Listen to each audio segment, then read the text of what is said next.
Now come to Prime Minister's questions, Dr. Ross Savage. Thank you, Mr. Speaker. Question number 1. Prime Minister. Thank you, Mr. Speaker. Can I also pay tribute to Lord Hazelhurst? I know he will be deeply missed, particularly on the benches opposite. Mr. Speaker, the findings of the recent Spring Hill inquest into the tragic deaths in July 1972 of Father Noel Fitzpatrick, Patrick Butler, Margaret Gargan, David Cafferty and John Dougal are sobering. While the circumstances in which the events occurred were undoubtedly challenging, it is the duty of the state to hold itself to the highest standard. The government accepts and deeply regrets these findings and recognises their gravity. On behalf of the government, I want to apologise unreservedly to the families for what happened and for the grief and trauma that they have endured since the tragic deaths of their loved ones. Mr. Speaker, I also want to place on record our deepest condolences to the family of Lance Corporal James Freeman, who died in a tragic accident on Sunday.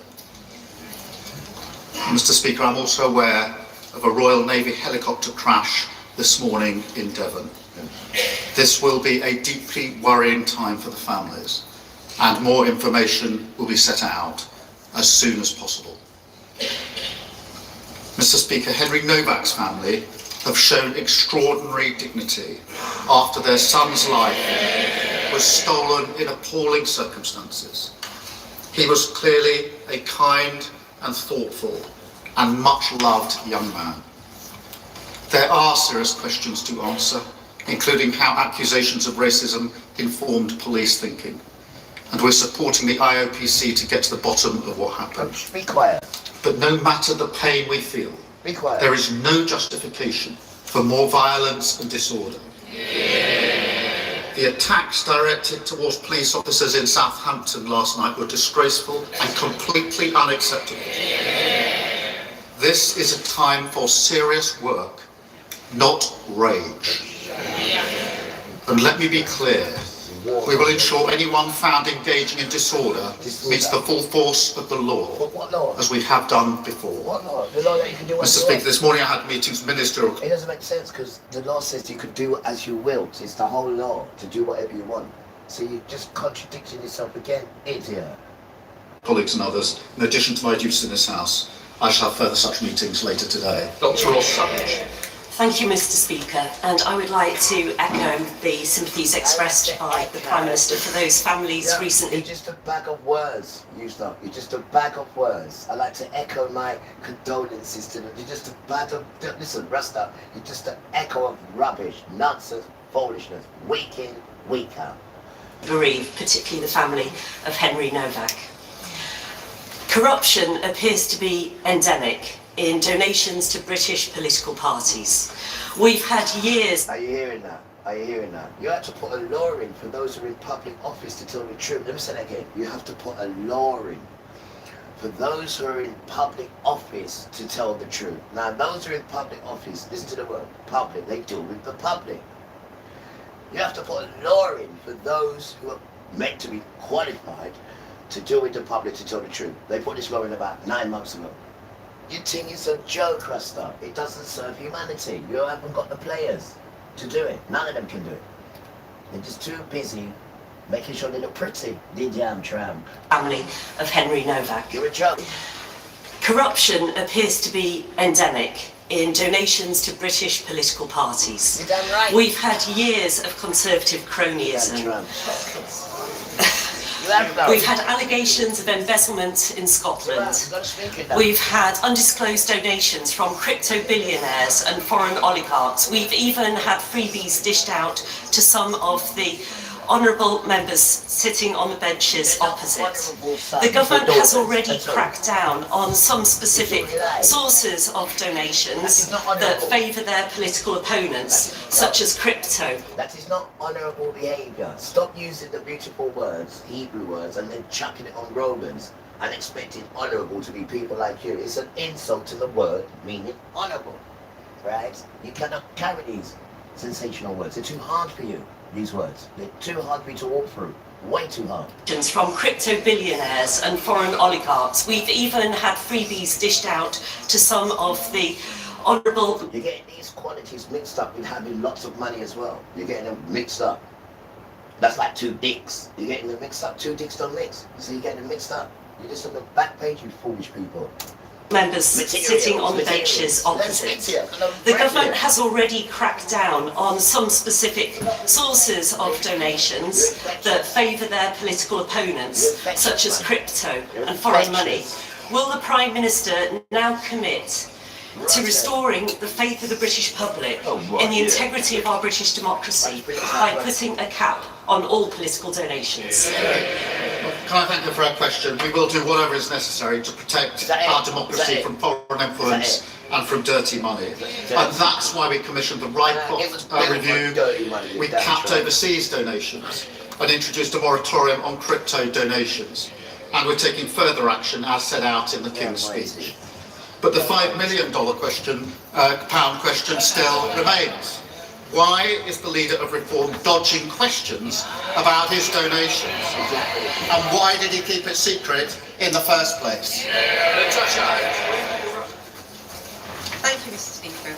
I'm proud that after decades, it is this Labour government putting passengers before profit by bringing GTR, Southern, Gatwick Express into public ownership. The previous government shelved plans to unblock the bottleneck at East Croydon Station. This not only causes delays from Bedford to Brighton, but leaves constituents at Norway Junction Station in limbo.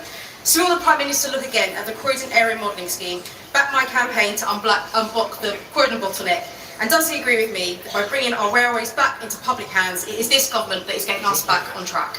Well, can I commend her campaign to address the Croydon bottleneck? The last government cancelled work to address this. We will carefully consider the case for upgrades, including step-free access at Norwood. I'm proud that her constituents are travelling on rail services that are now back in public ownership and benefiting from the first freeze in rail fares for 30 years. Labour government transforming our railways and building a fairer Britain. Come to the Leader of the Opposition, Kevin Bennell. Mr. Speaker, can I echo the Prime Minister's words on Lance Corporal James Freeman and also about the Royal Navy helicopter crash in Devon. I also want to share my deepest condolences to the family and friends of Henry Novak.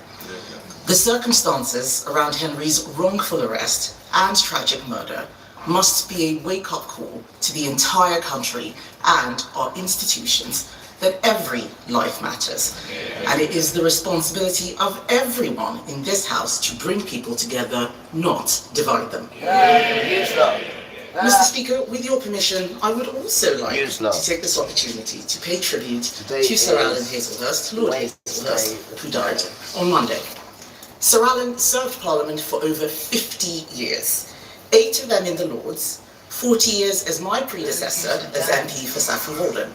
And from 1970 to 1974, he was also the Member of Parliament for Middleton and Prestwich. Oh, wow. He was respected on all sides of this House, elected multiple times as your predecessor, Deputy Speaker, before he concluded in the other place. Who gives a damn? Apart from serving his constituents, his greatest passion in Parliament, and perhaps in life, Golf? was, as you said, cricket. Cricket. He was chairman of the all-party parliamentary group for cricket, a role which he encouraged me to take up and which I graciously declined, telling him I knew absolutely nothing about cricket. But I think colleagues should know that the reason Sky Sports can be found on the parliamentary TV network is because of Sir Alan's intense... They call him Sir as well. There is so much to say, but I think just letting everyone know that he was a good and kind man. And he will be very much missed. My thoughts are with his wife Angela and his children Mark, David and Emma and his grandchildren. So, Mr. Speaker, can I ask the Prime Minister by how much has the welfare bill risen since he came to Nothing office? good what he's done in the community. Nothing like cricket. Mr. Speaker, can I just first The Lord as well. thank her for her approach and her tone in relation to the Henry Novak tragic case. In relation to welfare, Mr. Speaker, as she knows, we inherited a broken system from the party opposite, and we are now improving that system. We are now improving that system, delivering a youth guarantee, rolling out 300,000 work experience placements. A youth guarantee when you say we don't protect children. Which one is it? Which one, Rasta? Which one is it? You damn tramp. And commissioned Alan Milburn's review into youth unemployment. They're the steps that we were taking. As she will know, the number on welfare went up hugely on their watch, as did the cost under the Shadow Chancellor. Mr. Speaker, the Prime Minister doesn't seem to know the answer, so let me tell him. Benefits alone have risen by £20 billion since he came to office. The Prime Minister has promised welfare reforms, we heard him say it just now, so can he tell the House, why was there no bill in the King's speech to reform welfare? Well, Mr. Speaker, welfare reform is balancing universal credit so it no longer pushes people away from work. If that's what we're doing, they voted against it. Welfare reform is introducing a right to try to incentivise people to take up opportunities. That's what we're doing. They voted against it. Welfare reform is providing record funding on apprenticeships. That's what we're doing. Apprenticeship starts fell by 40% on their watch. And she talks about the welfare bill. It soared to £88 billion, by £88 billion on their watch. Nearly 3 million people were written off. Face-to-face assessments collapsed because of the contracts they agreed. And the person who signed off those contracts was the Shadow Chancellor. Mr. Speaker, we need to bring down the benefits bill. He complains about the Shadow Chancellor. The bill went up because of the pandemic. And even then, Mr. Speaker, even then, they were asking us to spend more. It's not the Shadow Chancellor who's the problem, it's the actual Chancellor. She's not even here in her place. It is the actual Chancellor. Mr. Speaker, the reason why there is no welfare bill is because the Prime Minister has given up. And he's given up because they have given up on him. On Sunday, the Welfare Secretary was asked 12 times on national radio if he would make cuts to the benefits bill. And 12 times he could not answer. So I will ask the Prime Minister, is he going to cut the benefits bill? No. Mr. Speaker, all the measures we're doing to reform welfare, all the measures we're taking to get young people into work are measures to reduce the cost and the numbers of people who are unemployed. And Mr. Speaker, that's why we've introduced the youth guarantee, so that young people can have help into work, that they can then, after 18 months, if they haven't got a job, be given a job for 6 months, supported, which we know is the best way to ensure that they succeed as we go forward. That is the change that we're making, Mr. Speaker. But they introduced the system that is broken. Yeah. We're reforming it. Did they vote to reform it with us? No, they voted to keep the broken system. Mr. Speaker, the Prime Minister keeps saying he's bringing in welfare reforms. None of those things are going to cut the bill. Even his own TINS review explicitly says, this is their review, this is in the terms of reference, explicitly says this is not about generating proposals for further savings. He had a chance to cut benefits. Last year, I remember, they were planning to cut benefits, and on the floor of this House, they U-turned. What did he do when he had a chance? He caved. He caved to all these MPs behind him who don't want benefits brought down. That's why they're sitting silently behind him. So does the Prime Minister agree with his Welfare Secretary that that was the moment he lost his authority? Mr. Speaker, I'm proud of what we're delivering on this side of the House. The fastest growing economy in the G7. They said that couldn't be done. Despite the war in the Middle East, the OECD forecast UK growth is up and inflation is down. Net migration, Mr. Speaker, net migration, which reached nearly 1 million under them, and the Leader of the Opposition was the cheerleader, down by a staggering 82%. The asylum backlog down by 46%. We're delivering the fastest reduction in waiting times in the NHS in the history of the NHS. That's on top of free school meals, free breakfast clubs and free childcare. And of course we're lifting 500,000 children out of poverty. I'm very proud of the work of this Labour government. Mr. Speaker, he says he's proud of what they're delivering. I'm glad to see the Prime Minister still has a sense of humour, given we all know he's losing his job soon. He has no authority, and we know why. His MPs will not let him do anything. The Welfare Secretary said in private what they won't dare say in public. He said, every meeting I have with Labour MPs is about who can we tax in order to pay more benefits. Last week, Tony Blair said, if the Conservative Party repeats its offer of working together on welfare, Labour should accept. So today, I am repeating that offer to the Prime Minister. Is he ready yet? Mr. Speaker, they introduced a system that's broken. And they put the bill through the roof. And now they want to give us advice on welfare. No thanks. No thanks. The question should always be not what benefits people are entitled to, but what help we can give people to change their life. That's what the Work and Pension Secretary was arguing, and he's right about that. And it's a Labour government that's helping people into work. And she asked what we've done. She asked what we've done. More rights for renters, stopping unfair rent. That's in 11 million people giving greater security and a place to call home. More rights for workers, Mr. Speaker, including bereavement leave on day one.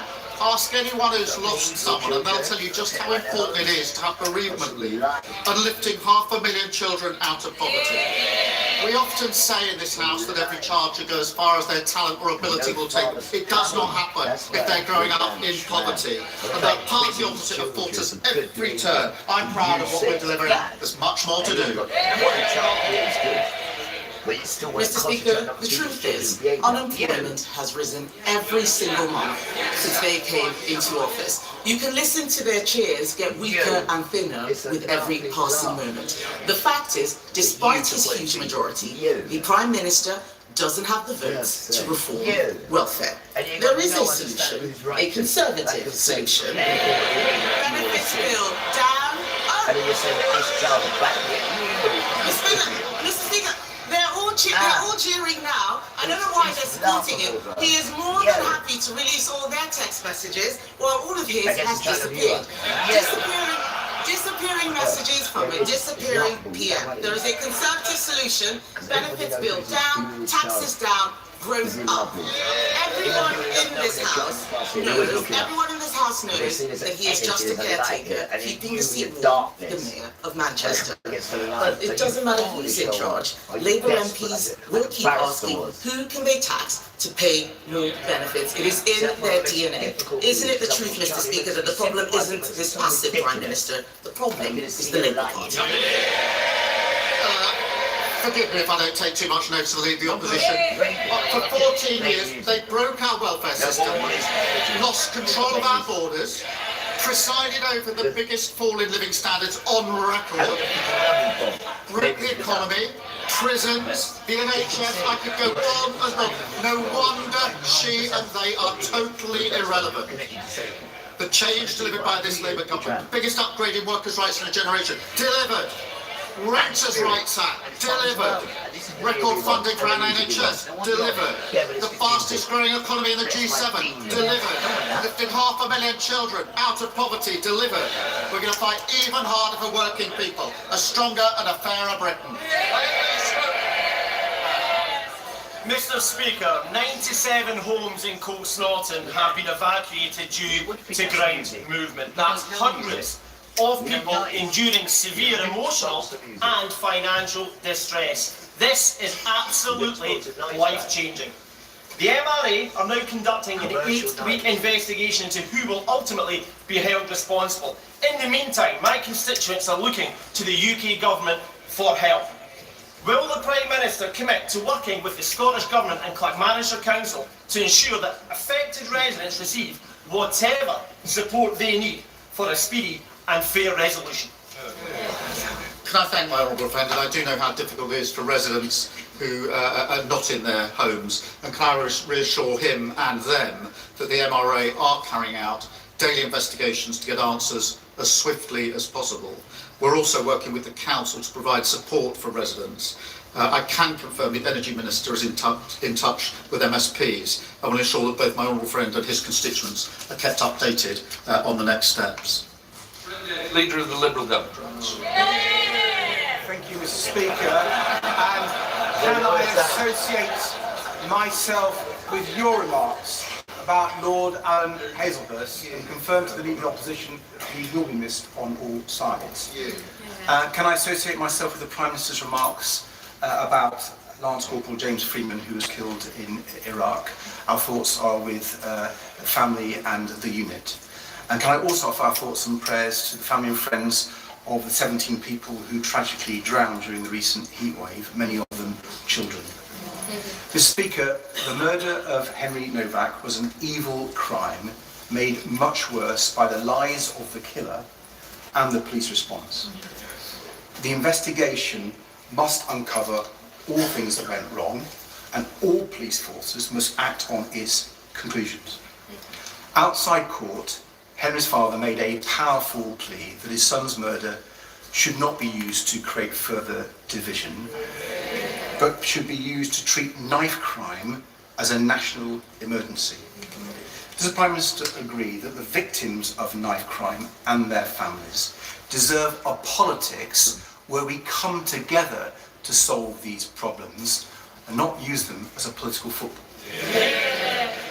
Can I first join him in paying tribute to the 17 people who lost their lives in the heat wave, many of them, as he says, young, and each of them tragic, and send our condolences to their families.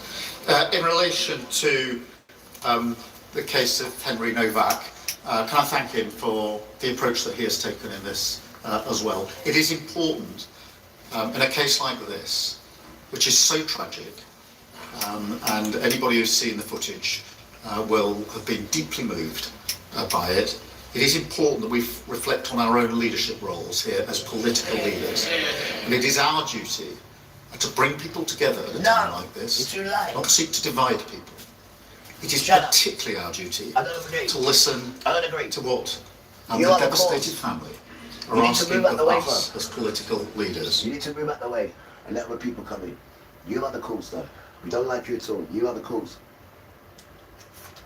We've been watching you since we've been righteous and conscious to what's going on. We watch you every week. You are the cause, you lot, man. Because if you wasn't the cause, that wouldn't have happened. You are the cause. You need to get away from things. You confuse things with your know-all, and you know everything about nothing. That's why you confuse everything now. And to know anything, you must have humanity inside you, and you've got to have Jesus, and you've got to have Father with you. Otherwise, they make it difficult because Satan's always making you do wrong. And none of your organisations are warning you or telling you about Satan. None of them. They're telling you how great you are and all that nonsense. And that's what you want to hear. And that's what Satan tells you to hear. Because how great you are. It's nonsense now. Foolishness. All that politicians as leaders. None of these fools are leaders here. Not one of them in there can lead. Not one of them. Don't even have to raise children. These fools in there. You're leaders, right? But then you're telling people that you don't protect children. So how can you be a leader if you put laws in where you don't protect children? You just don't make no sense, and people are not listening to your foolishness, done. You just want to keep your mouth closed and let the normal people do it. We don't need your system to survive. This is humanity. It survives on its own when everyone gets together. We don't need you. You separate everyone. See it? And then take their money and put charges on them. Tell them to go to church and you've got to give me 10% of your money. Because Jesus said, I'll look after you if you give me your money. It's just nonsense, man. It's always with you and your sons.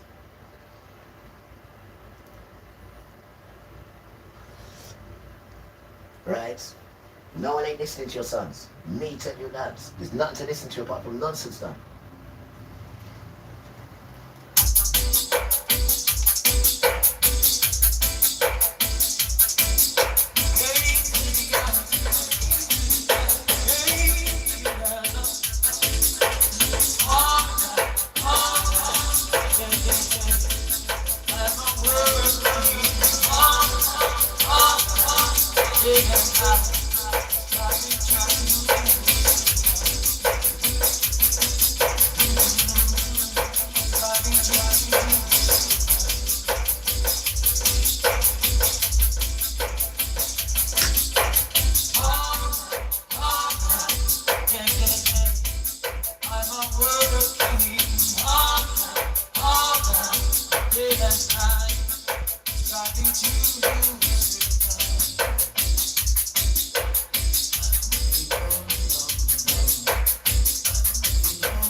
Feeling, this feeling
weapon man.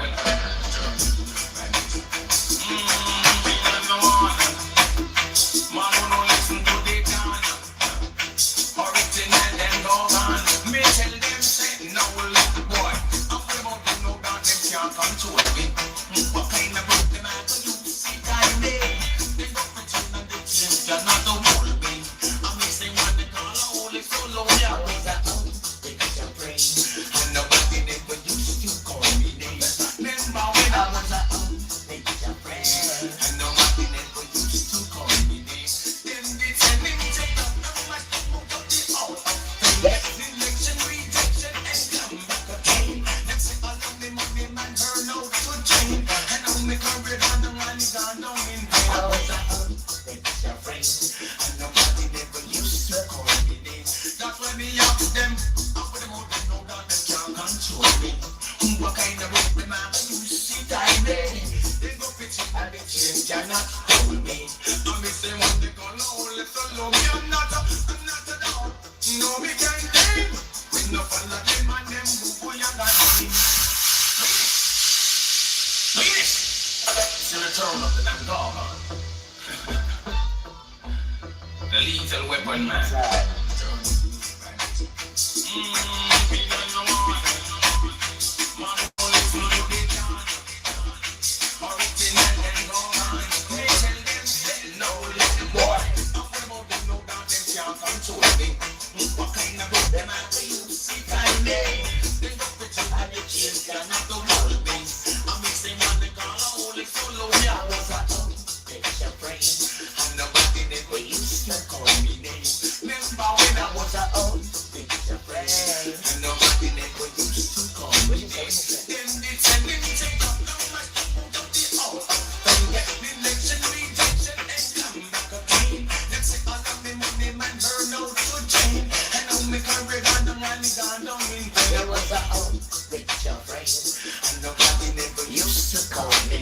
That's why me ask them. I put them out, they know that they can't control me. What kind of work them I use? See time they go pitching and they change cannot hold me. I me say what they call a holy solo. Me I'm not a dog. No me can't say. When you stay away with your book on your name, everything is hot to get the ninja and the blame. But no marathon and them love out thinking I was a home. It's your brain. And nobody never used to call me name. Remember when I was a home, it's your brain. And nobody never used to call me name. Me ask them, what kind of book them I use? They go pitching and they change cannot hold me. I me say when they call a holy solo, me I want a whole picture frame. That's why they tell them when me get a whole picture frame. Remember me name, I spread the talk out in the hall of fame. It was yes, it's the return of the damn dog. That was actually pretty good style. We'll try and do this. The lethal weapon man.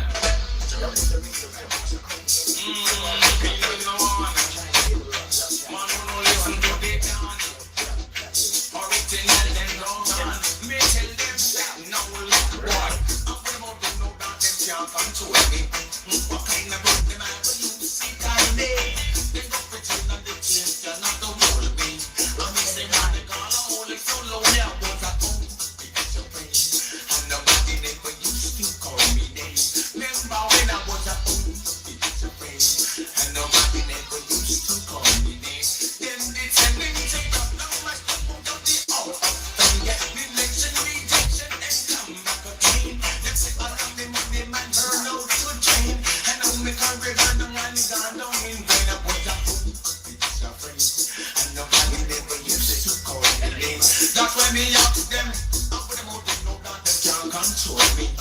What kind of work them I use? See time they go pitching and they change cannot hold me. I me say when they call a holy solo, me I'm not a dog. No me can't claim. With no follow them and them who you got name. Everything is about to give the ninja and the name.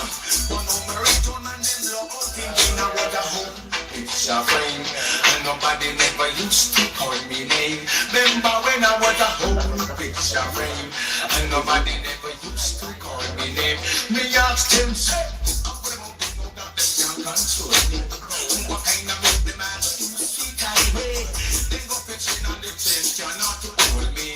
I'm missing when they can't hold it, so long you want a whole picture frame. That's why they tell them, when me did a one whole picture frame, say, Bobby digital, remember me name, and spread it out in the hall of fame. They want it and got on return once again from the home picture frame. And nobody never used to call me name. Let me tell you about the home picture frame. And nobody never used to call me name. Bobby, they tell them, I'm well up with no that they can't control me. What kind of book them at? You speak I me. Them go pretend and big shit and not hold me. I'm missing what they call a whole little lonely cause Almighty God did remember me name. I think that they got up in me change up on me name. It's like the sun big on and shine once again. Bobby DJ them and it a puzzle them brain. Oh, picture frame. And nobody never used to call me name. Remember, picture frame. And nobody never used to call my name. Remember, say. This is what we're going to go into today. We're going to go into names. Hebrew names. The spiritual walking prophecy of names. Because many cultures name names because they sound cute and they sound pretty. Hebrew names have spiritual meanings. And we're going to walk through a few together. We're going to do this video. Because you need to know about these names. These names are as equal as let there be light, and then there's light. They said in Hebrew. So we need to start knowing about Hebrew names, guys. Like the meaning, not the way it sounds because it's cute. Not that nonsense. The meaning of names, why they're called, what they're called. But before we do that, Peter Tosh wants to say good morning. Or is it good afternoon? It's late afternoon. Alright, I want to say good afternoon. Right? Silence in the court. The dread is coming. Because it said, here comes the judge. See? And that does not mean the judge in what they call in our colonial judiciary system. See? Our imperial judiciary system. I mean the judge of righteousness. Because it said, here comes the judge. See? And that does not mean the judge in what they call in our colonial judiciary system. See? Our imperial judiciary system. I mean the judge of righteousness. Here comes the judge. Hear ye him. Oh yeah, God save the African king. Anyone have anything to say before this just judge? Or say it now and say it like glad. Not like a man, or this judge have no mercy. This time court session. Silence in the court. The court's in session. Silence in the court. The court's in session. Silence in the court. The court's in session. Francis Drake, yes, the Lord. Bartholomew Milas Castle, Pastor Lagama, Alexander so-called the Great, John Harding, James Grant, Honor, The judge. See? And that does not mean the judge in what they call in our colonial judiciary system. See, our imperial judiciary system. I mean the judge of righteousness. Right? Come here. Here comes the judge. Come here. Hear ye him. Oh yeah, God save the African king. Anyone have anything to say before this just judge? Or say it now and say it like a glad. Not like a man, or this judge have no mercy. Or this time session.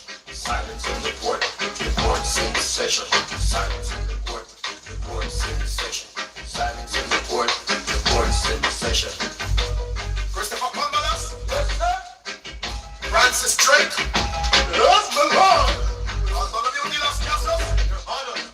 Pastor Lagama. Alexander so-called the Great. John Harding. James Grant. Honor. David Livingstone. Henry Martin. Don't say after me.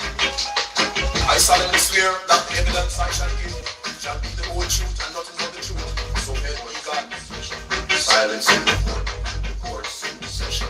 Silence in the court. The court's in session. Silence in the court. The court's in session. Silence in the court. The court's in session. Silence in the court. The court's in session. Silence in the court. The court's in session. Silence in the court. The court's in session. Silence in the court. The court's in session. Silence in the court. The court's in session. Silence in the court. The court's in session. Silence in the court. The court's in session. You're all brought here and called one. Rapping and raping Africa. One take. Two, get the black people out of Africa. Three, brainwashing black people. Four, holding black people in captive for more than 300 years. Five, killing over 50 million black people without a cause. Six, teaching black people to hate themselves.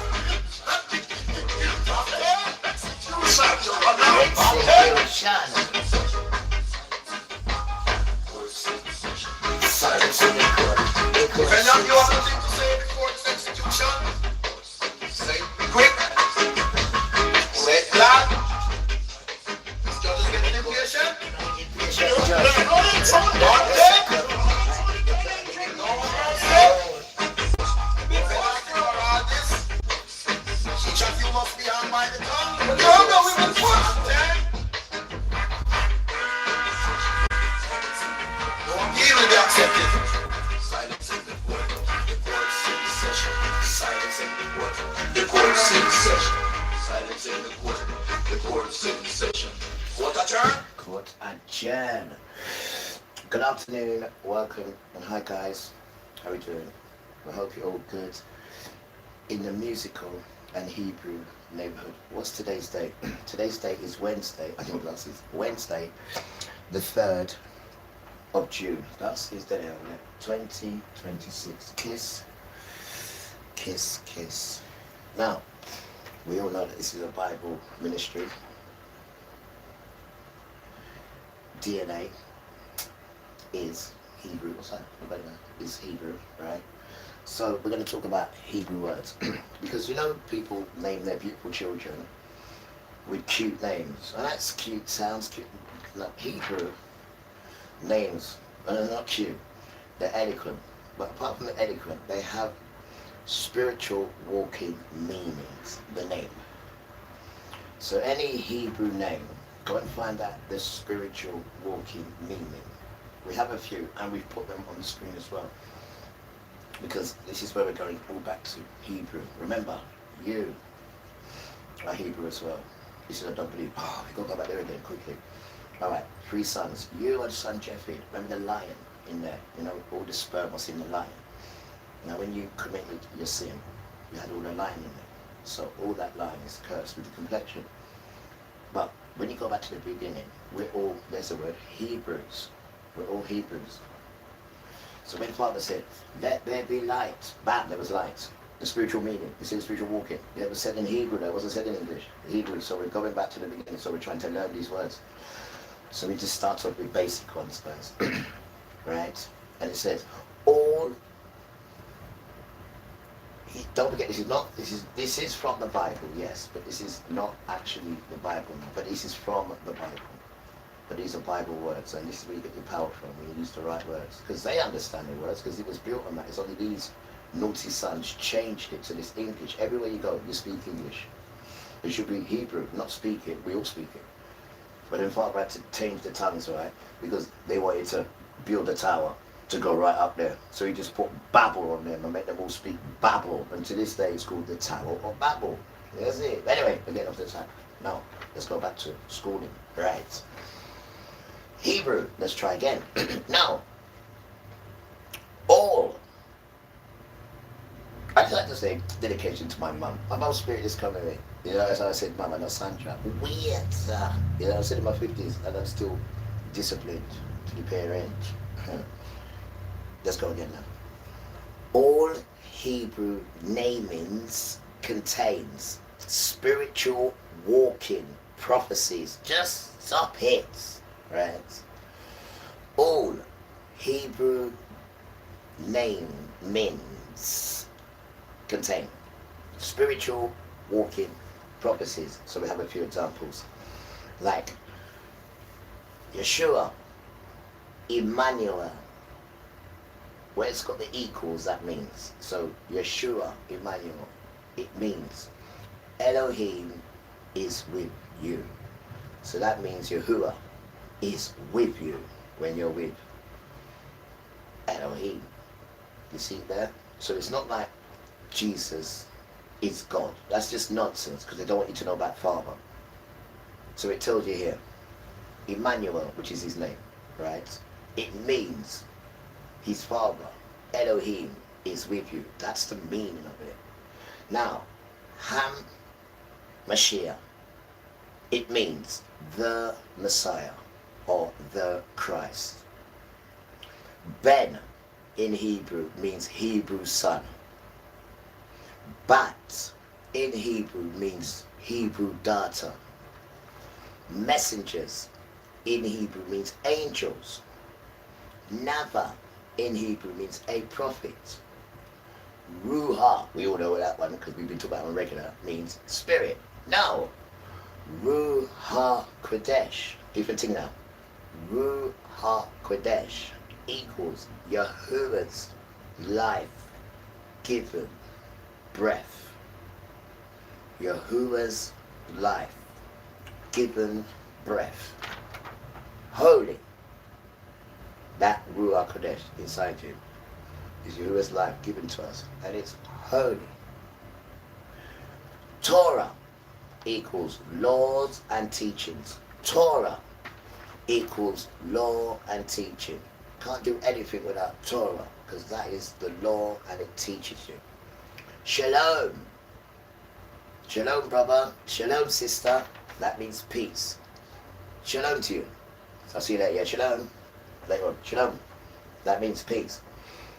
And last but not least for now, the favorite one is weekly Sabbaths. And that is rest day. Weekly Sabbath, rest day. But that goes into a whole chapter where we didn't go into it because it'd be too confusing, but it's rest day. And these are just one out of a billion of the meanings of these powerful words, and they are spiritual walking prophecies. They're not just names because they sound cute.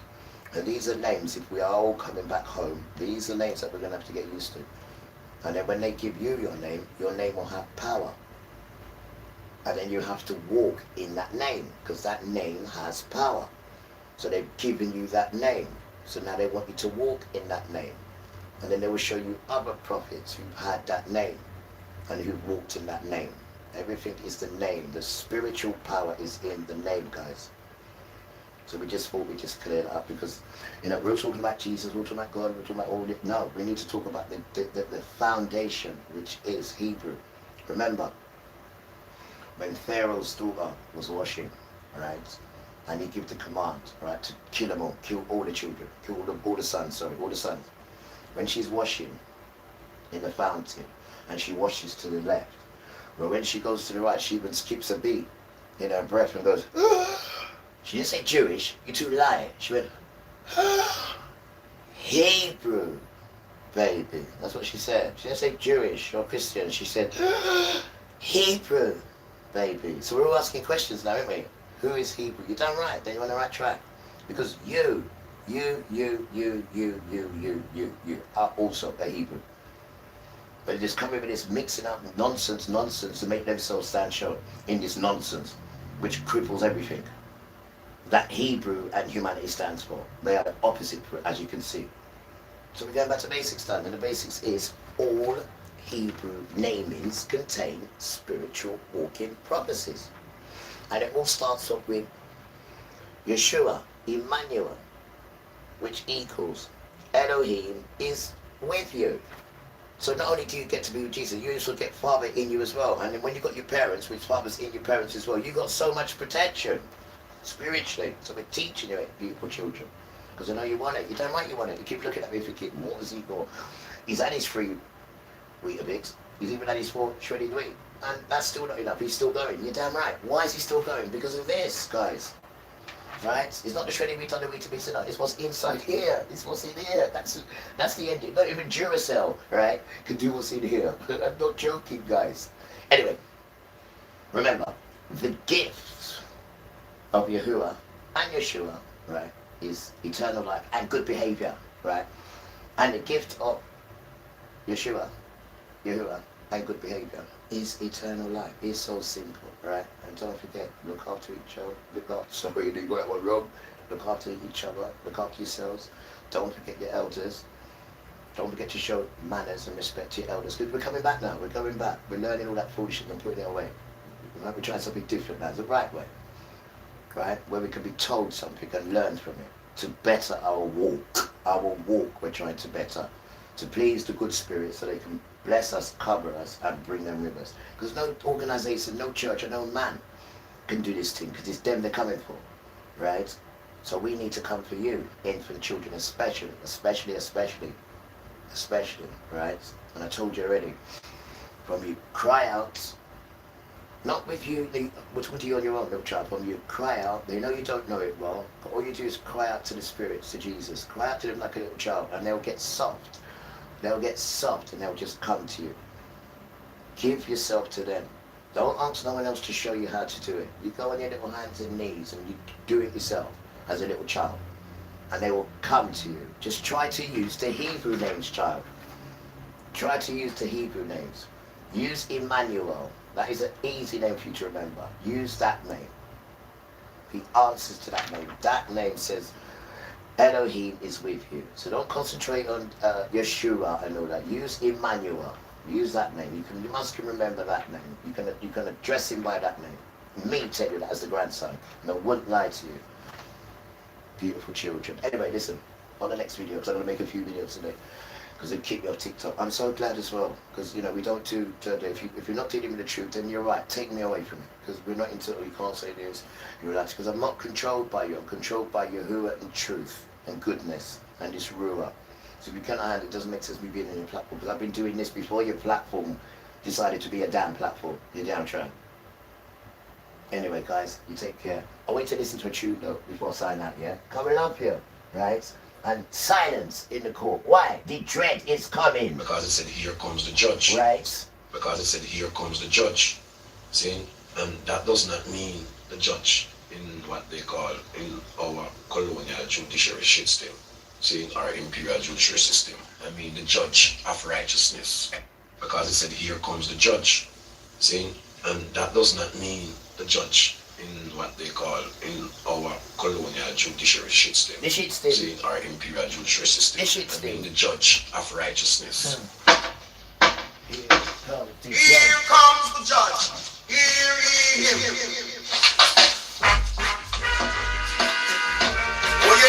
Oh yeah, God save the African king. Anyone have anything to say before this just judge? Or say no one say like the God. Not like the man. Or this judge have no mercy. This time, session. Silence in the court. Court's in session.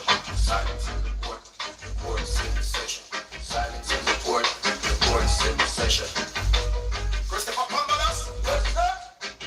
Francis Drake. Yes, my Lord. Bartholomew de las Casas. Your Honor. Pastor Gama. Alexander so-called the Great. John Hannon. James Grant. Honor. David Livingstone. Constantine. Edward Martin. Don't say after me. I solemnly swear that the evidence I shall give shall be the whole truth and nothing but the truth. So help me God. Silence in the court. Court's in session. Silence in the court. Court's in session. Silence in the court. Court's in session. Silence in the court. Court's in session. Silence in the court. The court's in session. Silence in the court. The court's in session. Silence in the court. The court's in session. Silence in the court. The court's in session. Silence in the court. The court's in session. Silence in the court. The court's in session. Silence in the court. The court's in session. You're on right here. And count one. Rapping and raping Africa. And take.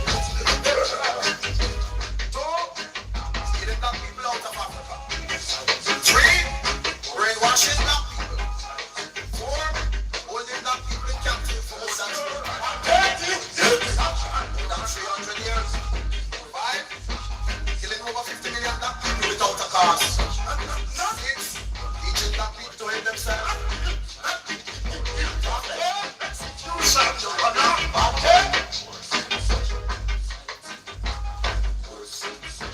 silence in the court. If any of you have anything to say before this execution, say it quick, say it loud. Judges get impatient.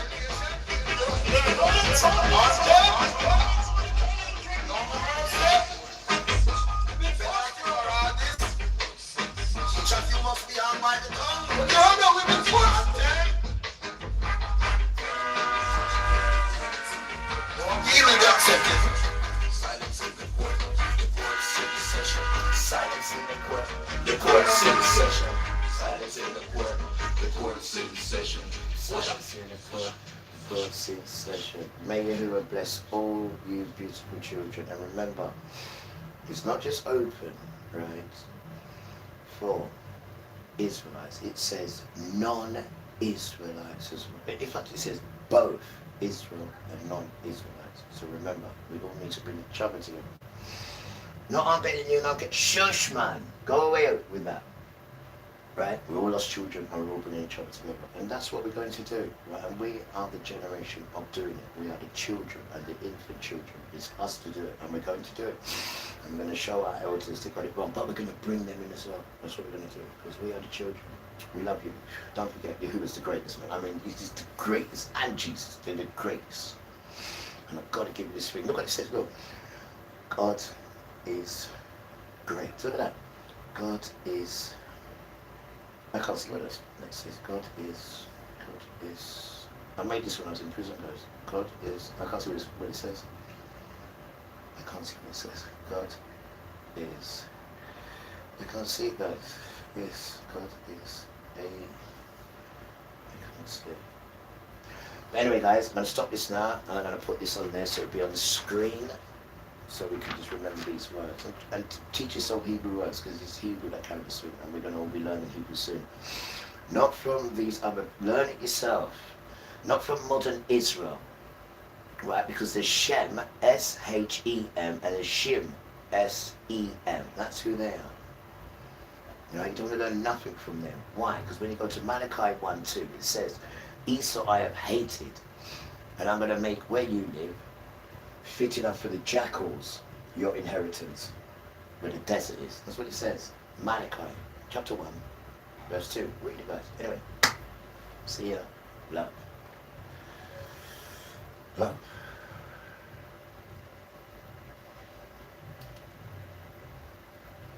Oh, my own picture frame. I'm just so happy for you, man, you know. I got you. And I know you brought this to Saxon Ghetto now, I know. Stay on that kind of music though. Yeah, the Saxon is my favourite kind of music, the ghetto one. The 80s, early late 80s, yeah. The 87, never say that. The 87, the 85. Words.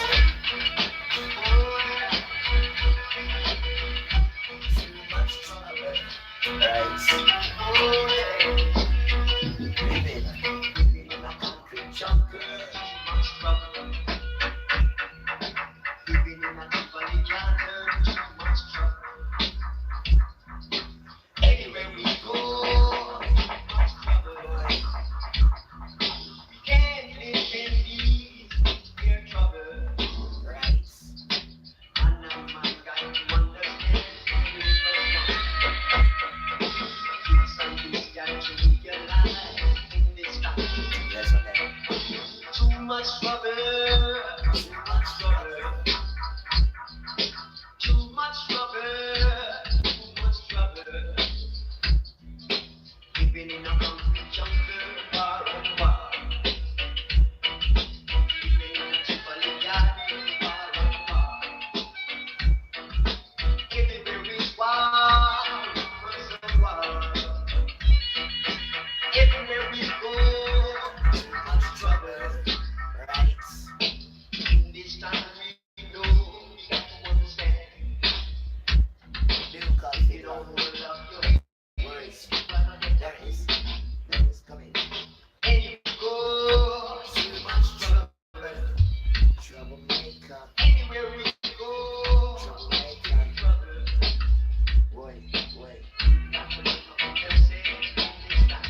I never done some foolish number one life, Rasta. They are stupid sons, man. I'm so sorry to burst your bubble. Your sons are embarrassing, Rasta.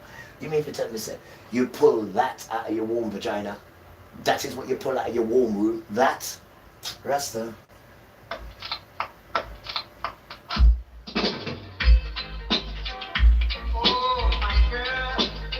There's no quality in this. There's no quality in my side.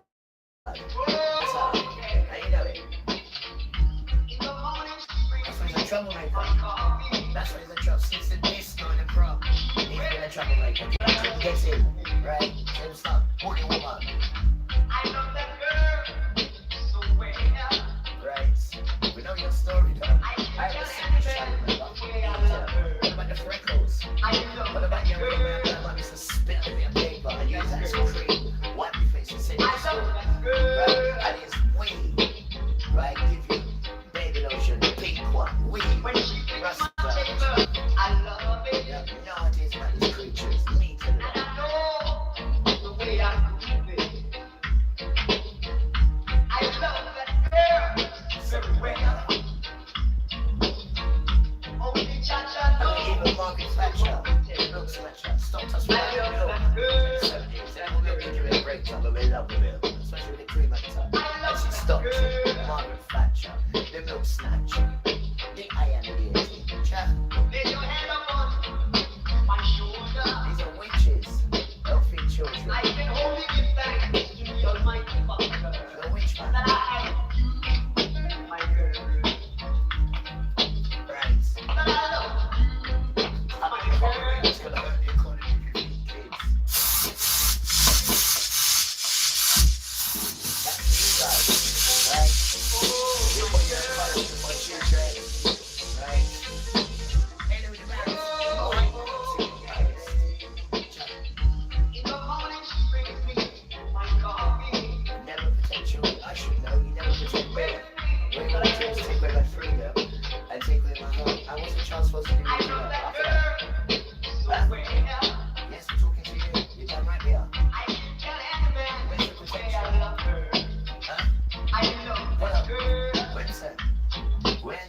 You're in our care. We have a duty of care for you, says the government, says the council.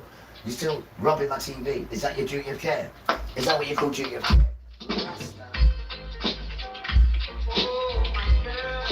Anything beautiful, and something you tell me about you. But you can't do it too hard for you. It's too much equality.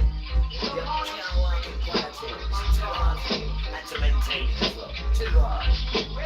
Right? I love that girl so well. I can tell any man the way I love her. Never met someone so chasing and nice, like white people. That girl.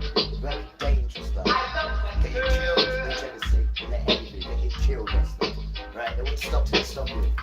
When she fixed my table, I love it. Right? And there's nothing in there. When you get in that stage, nothing they can do is copy people's ideas. That's all they can do. Put cameras in your house and watch and copy you. I love Set that to girl. destroy you. White, dangerous stuff. Only child I I know, because I'm that know. child. And it's me to do it to many of us superstar childs. Right? We don't need your empire to make us a superstar or some whatever star you want to call them idiots. None of them have got talent. No. Right? We always ask them to come to the park and dance. They won't come to the park. And when they do come, they won't come in 10,000 different people to make themselves look good. Eat 10,000. Come on, right? Can't do it, can you? Eat 10,000. And you came in this road on your own. And you're going to go out this road on your own. Fool, right? Eat 10,000. This is just material. How can you go material? I don't think it's just material. Oh, there's no breath in the system. No breath at all. In that damn system. Talking about my girl. Angela and Christine, play careful. I don't children in accident. Don't even want to write that. They're just Oh, not you like are idiots. I mean, when I mean idiots, I mean Rasta. talking about my girl. Yeah, because they're in the system makes them Talking go. about my Their girl. makeup and their drugs and their distant. It's a lie. You and I, you and me. No entertainment, One nothing. more. It's devil music. You and I, There's you no love in and that me. music. There's nothing in that music. So it's demonistic. To get Oh, in. my girl. You don't see them dancing to it, making love to Oh, it, my dancing. girl. They have no rhythm in them. Oh, my And if it is, girl. it's choreography. Coming against it.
Right, Mr. Riviere, indeed.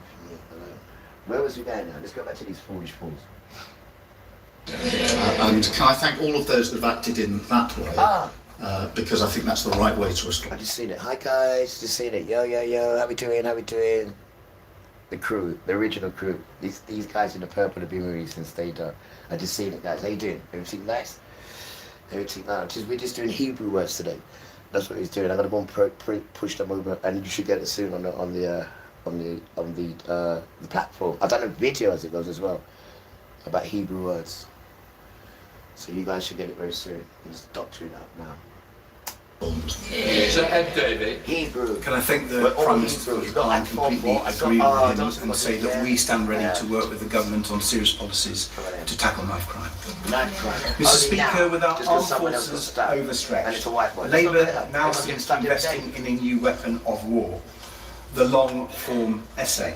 And you know something, right? If they catch you with a knife, right, you automatically go to prison. Automatically. Now you raped someone with a knife and they didn't send you to prison. This is just a joke now. It gives another meaning to the phrase drone warfare.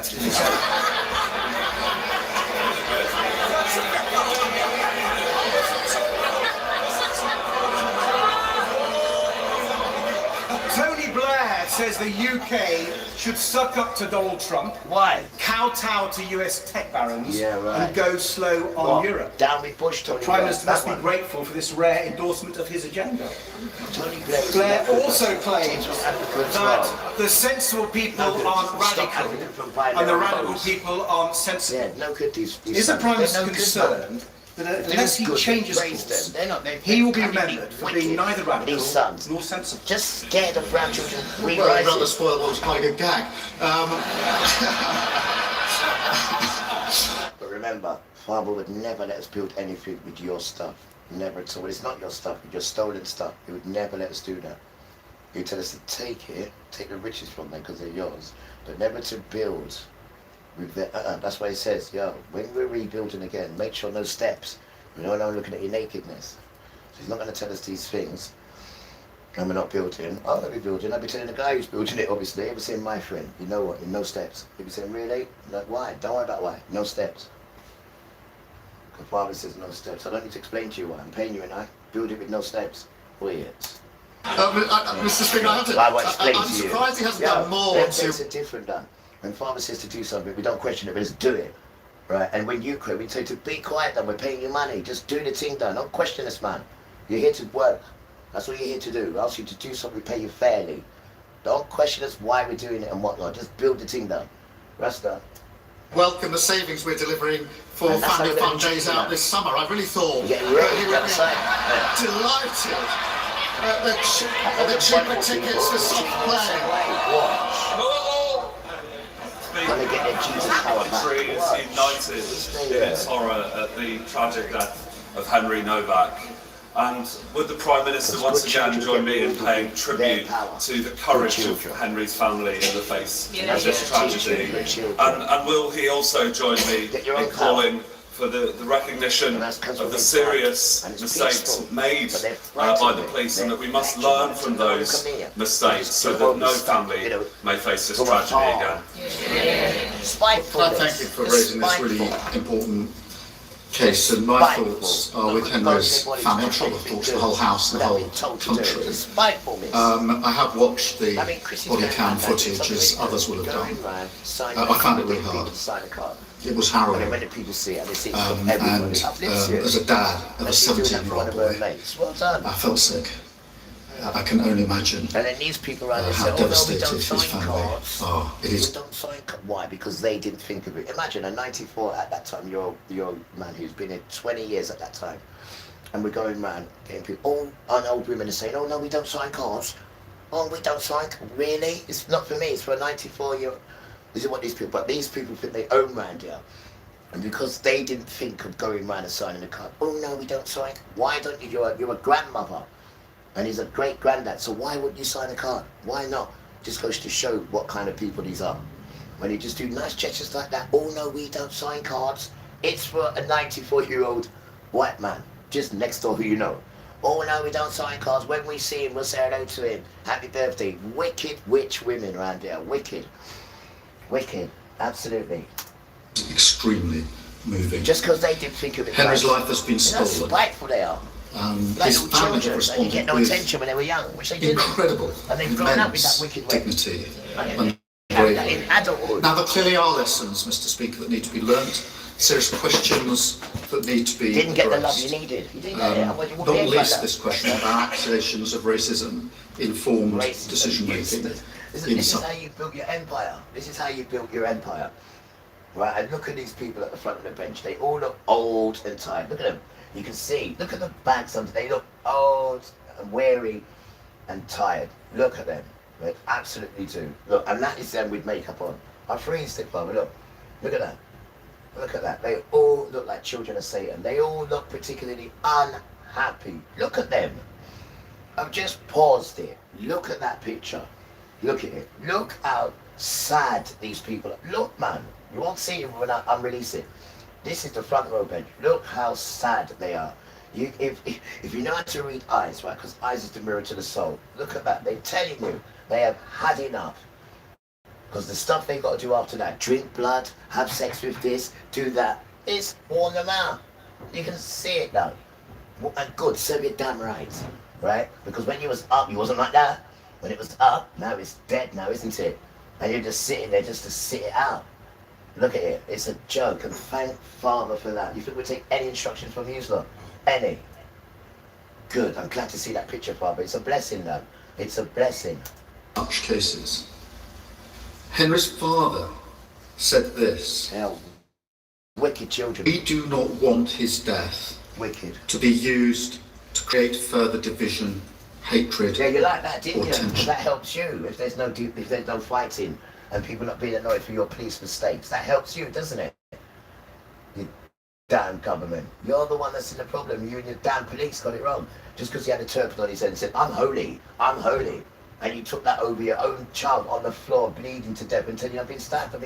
Oh, but because he looks holy, right? And if you them rude boys, if you knew how to read people by their speech, you would know he's one of them rude boys. But you didn't see that, did you? You just saw the holy turban, which is not for him, it's Hebrews. And he didn't have Yahuwah written on it, because it's got to say Yahuwah in gold. You have to be qualified to wear a turban. You can't just wear a turban. You got to be qualified to wear a turban. And then it says Yahuwah in gold. You can't just wear a turban, you damn tramp.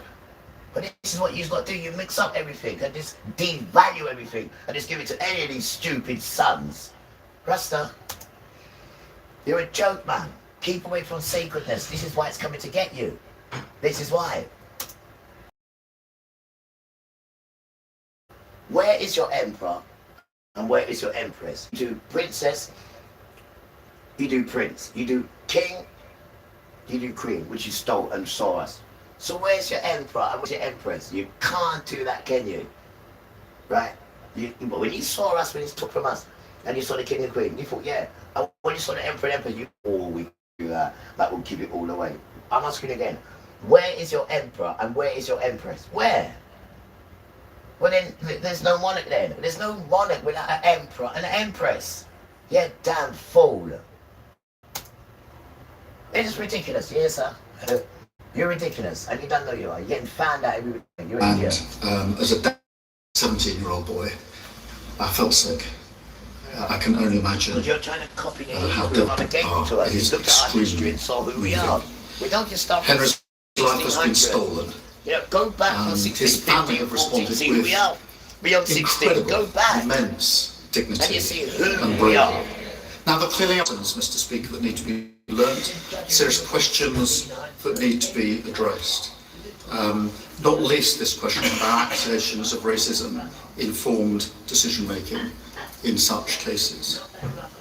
Henry's father said this: "I do not want his death to be used to create further division, hatred, or tension." They're the words of a grieving father who's lost his son. Do not want his death to be used to create further division, hatred, or tension.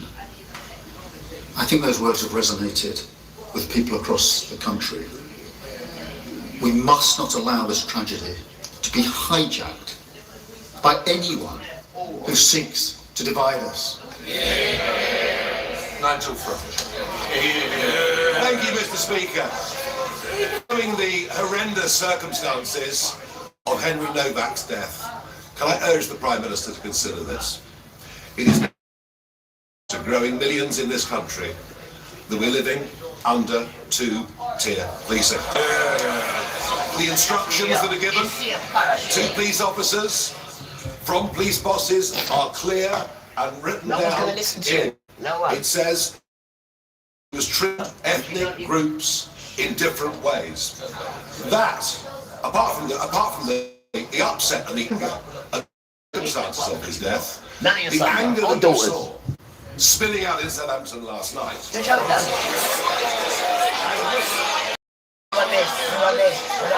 The ethnic. What I missed?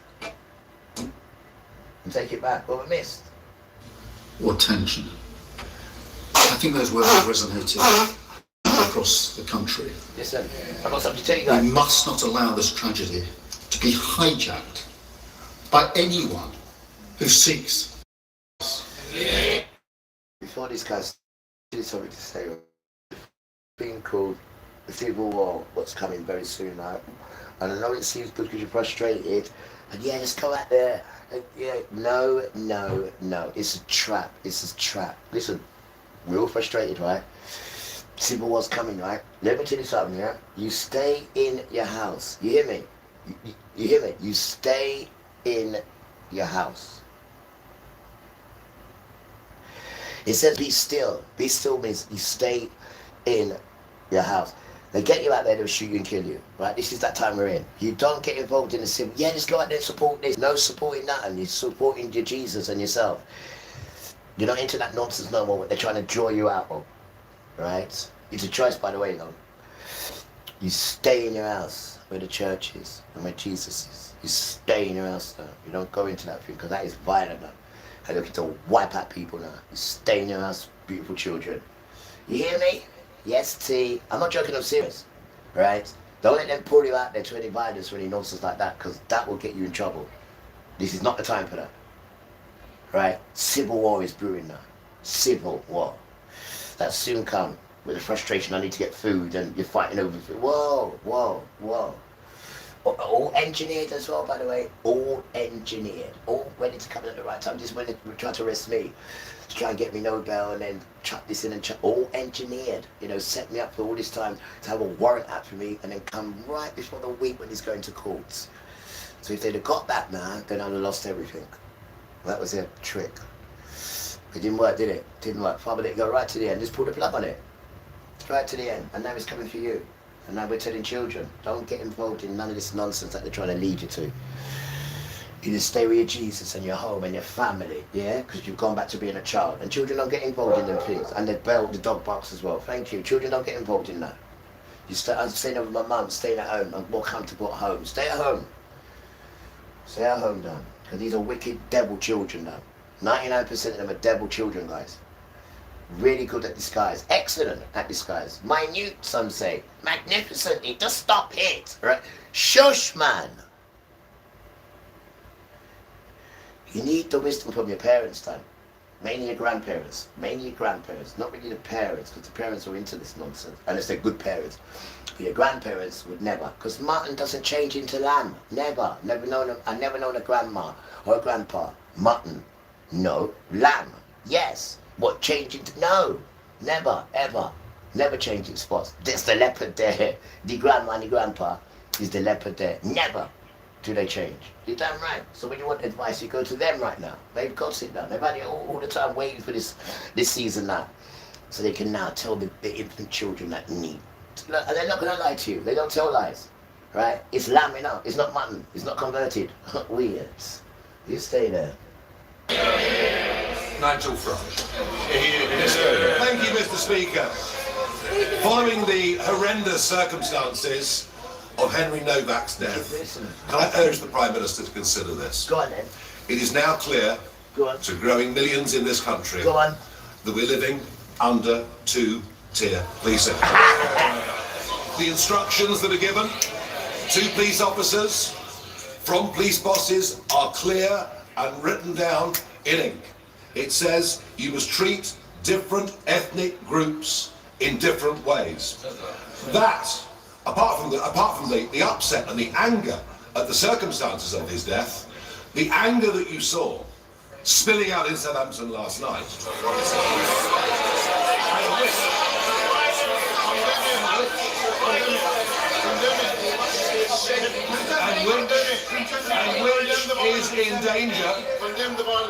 Which is in danger of getting considerably worse. Yeah. Lose trust. If the public lose trust in being treated fairly by the police, can he take some action, end this divisive practice of two-tier policing? Done it to me. Please done it to me as well, bro. Done it to me as well. If you just come by your stupid law and just come and take your stuff with no rhyme. Just because of colour and skin. Yeah, you get ready for civil war. We don't need to get ready for that. It was stupidness because we're not in your system. We're not in it at all. But this is what's happening. This is your civil war happening. You child of Satan. Don't ever ask for peace, you guys. Why would you want peace? Don't even think you're going to have any peace. Or when it suits you now. No, man, no. This thing's going to get much worse and much worse. Much worse. A lot of people commit suicide. A hell of a lot of people are going to commit suicide. A hell of a lot. Huh. Under two-tier policing. The instructions that are given to police officers. You know what, guys? In the love of life and reality, mainly. Like, majority of you are not built for what's coming. You're not built for it. You're too soft. And that's the system. Dog barks as well. You're too soft. And that's your system.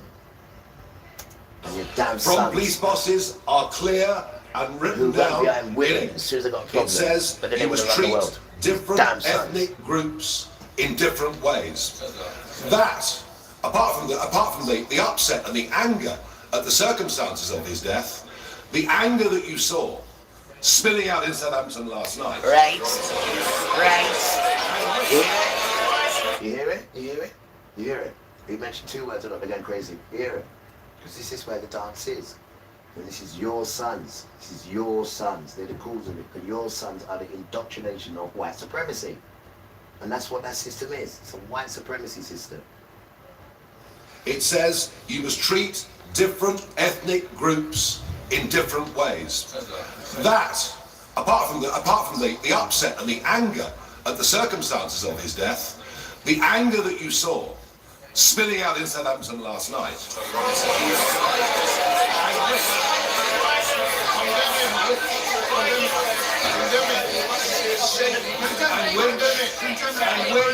Is in danger, which is in danger of getting considerably worse. Lose trust. If the public lose trust in being treated fairly by the police, can he take some action, end this divisive practice of two-tier policing, and make sure that all British citizens are treated the same? Mr. Speaker, I don't believe there's two-tier policing in this country. I'm really shocked that he would say that. He pretends to have respect. Yeah, because he is the driving force for the racism. So it's like the kettle calling the kettle. Stop it, all right, Satan. All right. But it's just like your boys are idiots, man. Your boys just go around in a merry-go-round. Your son, and they want to no one else moving through the job. Right? They just want to be in the front. And they're just chewing up the dance in the front because they can't do nothing in the front at all. They just want to be seen there at the front and get all the riches off the front. Damn tramp, when he should be at home. Right? Learning how to cook. Learning how to defend himself, you damn tramp. Always want to get involved in things that doesn't concern you. It's used that all over. Always want to interfere in stuff that doesn't concern you and then break people's things. Wicked white man. He's just wicked. I don't know him. Agents in this way. He's wicked. They are a grieving family. Mr. Blash, please, it's a very important question. I want to hear the Prime Minister. If you want to carry on, go outside, please. When you're talking truth, they like to, talk over you and be disruptive so you don't talk. But when they want you to hear their poison, they make sure it's all silent. No, man, not at all. When you speak your point, you make sure they are silent. When you don't speak your point, you can cause chaos until you be silent and they listen to what they're saying. downtrodden, always listening to your indoctrinated lives with no spiritual power at all, just pure nonsense done. It just comes out your mouth and it drops on the ground. It doesn't go up there and then hit people. It comes out and just drops on the ground. It doesn't go nowhere, your words. Nowhere at all. I bet you know what I'm talking about now, do you? Exactly. It's proper disconnected. They are a grieving family. Mr. Brash, please, it's a very important question. I want to hear the Prime Minister. If you want to carry on, go outside, please, Prime Minister. A grieving family have asked us not to respond in the way that the leader of Reform has responded. They've asked us not to. They have lost their son in the most appalling circumstances. They make a simple plea of us as human beings to please not exploit that. That is their plea to us. And we all need to reflect on those words of Henry's father. My response, and the response of others to be fair, has been focused on the lessons to be learned so we can deliver justice. His response has been to appeal for rage. Rage. That's his response to a father who's lost his son and asked for that not to happen.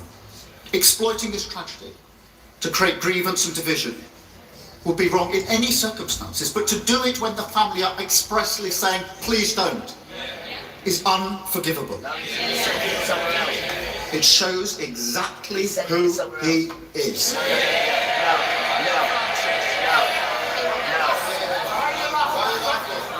Thank you, Mr. Speaker.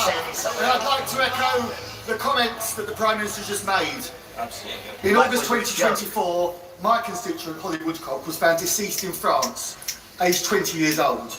Her parents, Lee and Joanna, who are in the gallery today, still have no idea what happened at Holly's friend's holiday villa. They have raised significant concerns with the Foreign Office regarding the investigation, including the inconsistencies of witness statements and timelines, how samples were prematurely destroyed, and how matters raised by French lawyers were dismissed by the investigating French police officers and officials. I'm grateful that the Foreign Office Minister met with me and Mr. Woodcock, but I share the family's concerns that our government should do more to press the French authorities to reopen the investigation. So will the Prime Minister commit to look at what can be done to raise this matter with his French counterparts at the highest level to help Mr. and Mrs. Woodcock get the answers that their daughter Holly deserves? Can I thank you for raising this case and express my sincere condolences to Holly's family. I cannot begin to imagine the intense distress that they've experienced. My honourable friend will know the Ambassador to France has raised Holly's case with the French Prosecutor General, and I know the Minister of Europe has set out further steps that can be taken and is ready to support the family. But I will reflect in light of this question on whether there's anything more that can be done. Let's have a Robert. Diolch yn fawr iawn, Lefarydd. Last month, Welsh voters elected a Plaid Cymru government with a clear message, fairness and hope. This means tackling years of neglect by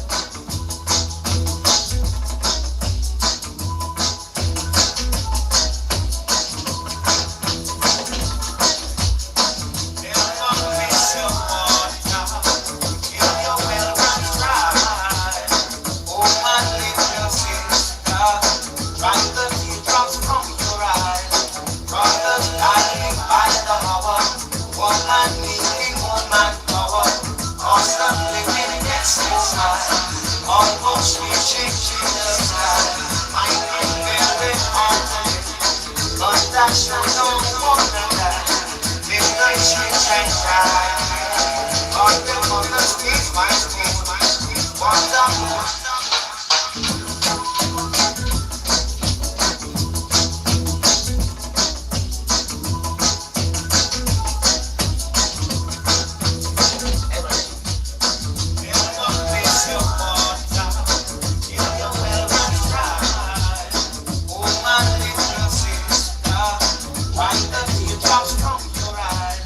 Brothers dying by the hour.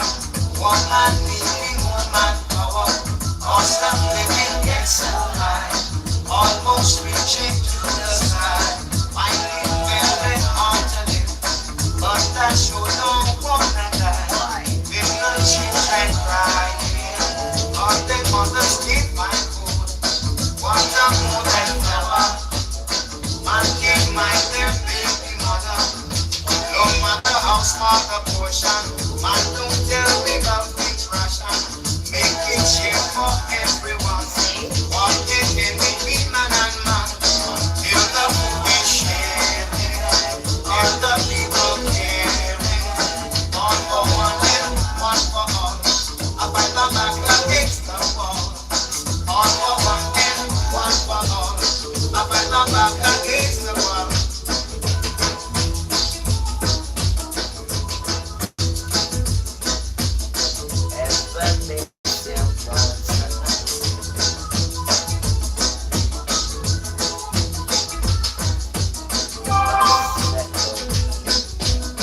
Never miss your wall.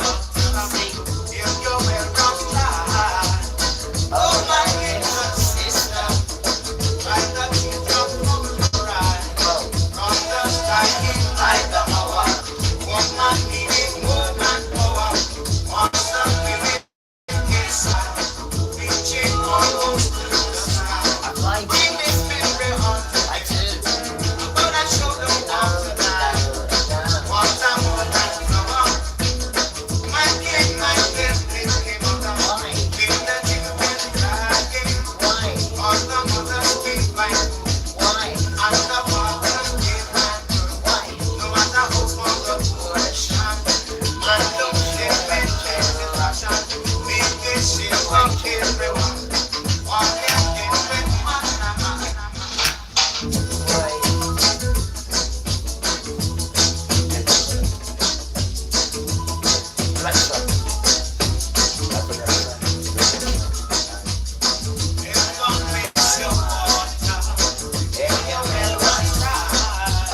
on this Wednesday afternoon.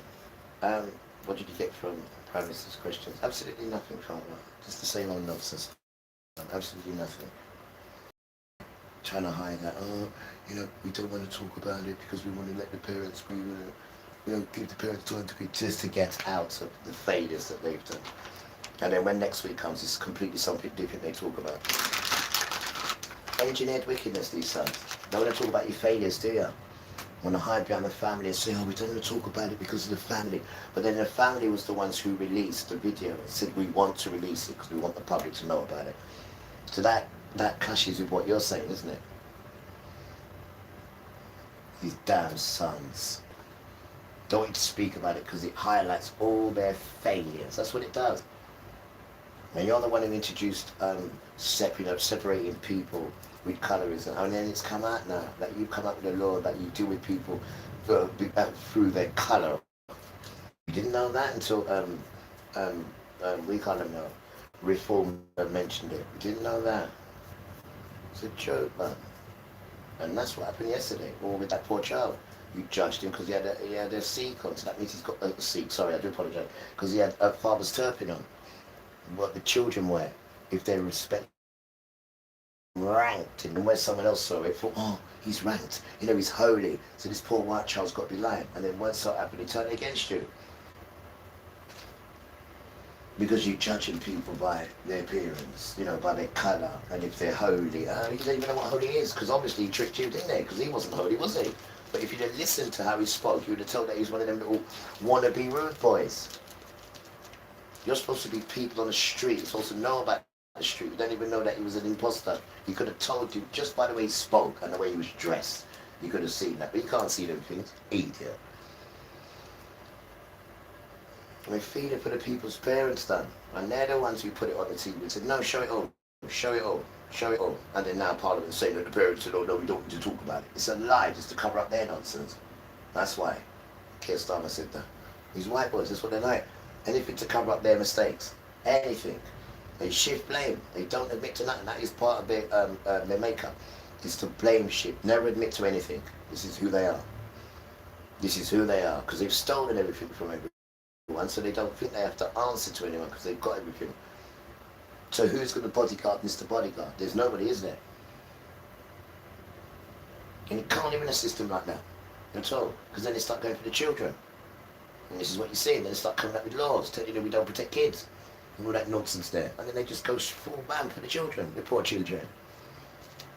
And the damn parents are not helping the children. It's a joke, Dan. It's an absolute insult. Rasta. It's an insult. And you're going on like you can't see what's going on. Well, open your damn eyes then if you can't see what's going on. You look pretend. But you've got so much concentration on me, and I'm not even your damn child. Securing funding owed from HS2, a new financial settlement that reflects our nation's needs, right? and more powers for Wales, especially powers over our natural resources. And everything we touch, so would the Prime Minister be open to turning a conversation into real action to fulfil the democratic wishes of the people of Wales? Because now surely is a time for us to work together rather than facing the chaos that threatens us from every... Can I thank her for a question that she, I hope knows, I did have a... To turn it down, in your 17 footsteps away from where he lives. 17, not next door neighbour, 17 footsteps away. And the next door neighbour who's 1 footstep away doesn't even complain. And that's how we won it last time, showing them that picture and showing them the footsteps. And common sense prevailed. But also we have to go again through all of it. And this time the neighbours want to speak as well. It makes it even more powerful. Because we're doing it so they can... It's their dance, it's not yours. It's theirs, it's everybody's, but it's theirs more than yours because they look after it. They don't wear and tear it down, right? And it's women and men control around it, not a hierarchy. You can't touch that bit of the garden because I own it. You live over there, it doesn't matter, I still do it. You don't do nothing. Just get over in the damn corner, but you control around here. This is not yours. Go over there, man. You damn hierarchy. About you can't touch all that because it's all mine. This is a council property. Right, where's your 3 houses and 1 on the way? Right, where's your farming business? Huh? Where's your mansion? Where's all these materials? Where's your yacht? No, you ain't got that. You're in a council place like everyone else. So you ain't no different from us. But you see vulnerable children here, and you want to go on like you're better than them because you've got a little contract signed with Satan. So you want to pick on your own vulnerable children. This is how sad you are around here. So sad. You want to think that you got more leverage than the man next door. He's been here 21 years, you damn tramp. He's 95. That there alone is respect to the ground. That there alone. But not you just push past him and just, oh, do this for me, do that. No, no, no. Hell no. And we want our apology, Sophie, to the old man that you pushed down. Yes, and tried to get him to turn against me. You still haven't apologised. But you still want to go to court. Now you want to go to court behind a screen. No, everyone's saying. You come to court. Because you organise all this. So now you come and give your evidence. So people can question you about how you've been behaving around here. And stuff that you've been caught writing. Even gave to the judge and got me convicted for. And then somebody paid it for me. £1,700 and change. And I'll bring you the receipts. Paid in full. Because they could see what you was doing and I was wicked. So now it's time for you to speak your lies. You want to hide behind the camera. Don't forget, the camera never lies. So we're not getting you behind it so the camera can start lying. No! Come and give your evidence where everyone can see and scrutinise you. And bring that crippled son. Because you brought him last time and the judge said, well, this doesn't concern you. And you still find yourself here again. Rasta. But together. Rather than facing the chaos that the judge told you last time, don't come here, and you come here and you find out ways to work something again. She, I hope knows, I did have a call with the First Minister of Wales just 2 weeks ago, and made it clear that I, this government, will work constructively with the First Minister and with the government in Wales, because that's the right thing to do to deliver for Wales. Just about thank you very much, Mr. Speaker. Well, Council, you still got answers with the TV sold off the board. We've got the receipt, we've got the receipt, we've got the remote control suffering from memory to prove it. That's what we've got left, the remote. And a sad letter from you. A sad letter from you. Only when I had to ask you, where's my TV? And then you wrote your sad letter to cover yourself. You didn't write the letter first to explain. No, you did, you two lie. I had to ask you for my TV. And then you wrote your stupid letter to cover yourself. And remember, the children know I don't lie. You lie. You got reasons to lie. Your poxy job, your poxy house, your poxy mortgage. We ain't got no reason to lie, right? Because the minute we lie, right, we get utterly destroyed. Because of this so law we got inside us is more important than the whole of this rubbish. And you'll soon see.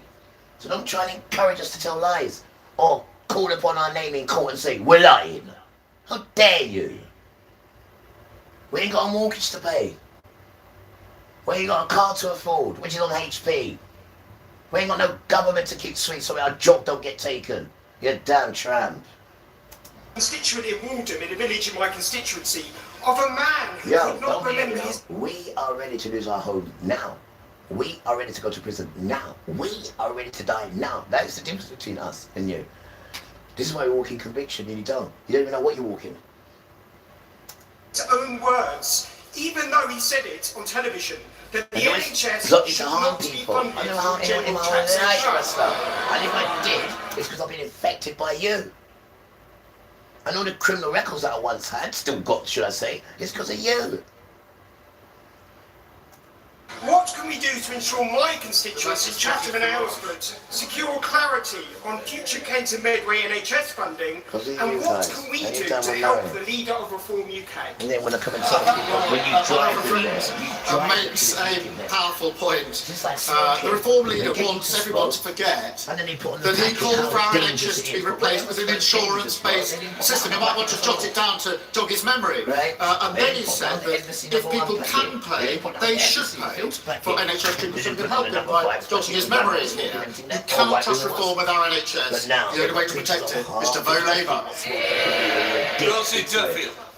Wicked system. Where'd you learn it from? The system. This week, Tom Carriage UK Hospitality launched their That's the Problem campaign. And yesterday, my neighbour from Herne Bay and I visited industry bodies, chefs Matt Tebbett and Thomasina Myers, hospitality leaders from Manchester, Liverpool, London and Kent, including Andy Burnham's nighttime economy advisor Sasha Lord. All agree with campaigners such as Andy Lennox that the UK's rate of 20% of VAT in hospitality is killing businesses daily. Prime Minister agree that that's the problem? And will he match his candidate in Makerfield's pledge to slash VAT in line with the rest of the EU? I think it's beautiful, guys. You know, we're just here, happy in love with Father, happy in love with energy. It's just going to feel nice. But today we're going to do this. The Spirit just said we're going to make a video of this. 20 most disturbing quotes from the Torah. We're going to put it up there and we're going to read them together. Some of these words are so difficult to read, but I'm going to do my best to read them now. And we're going to go through that one next. That's what we're going to do next, guys.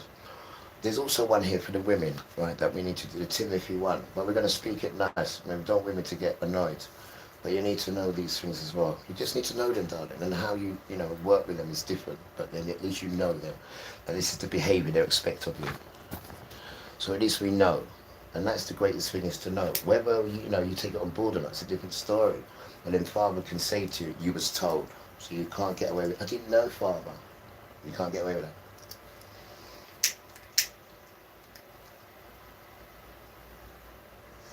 Beautiful to you again. You know what was nice today? You know when I woke up like that, it was raining and it was cold.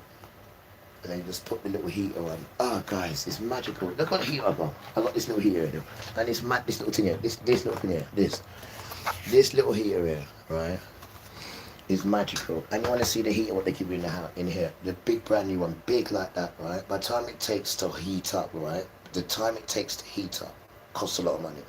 And then the little air that it blows out, right? It looks pretty and everything, but it's a trick. I've never used it since I've been there. I just use them little ones. Use it for 10 minutes, the room's heat, then you shut it down.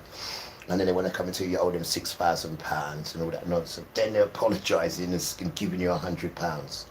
It's a joke, man, your sister. It's a joke. It's a joke. Now you're giving me £100 as a goodwill gesture while you're still looking into it.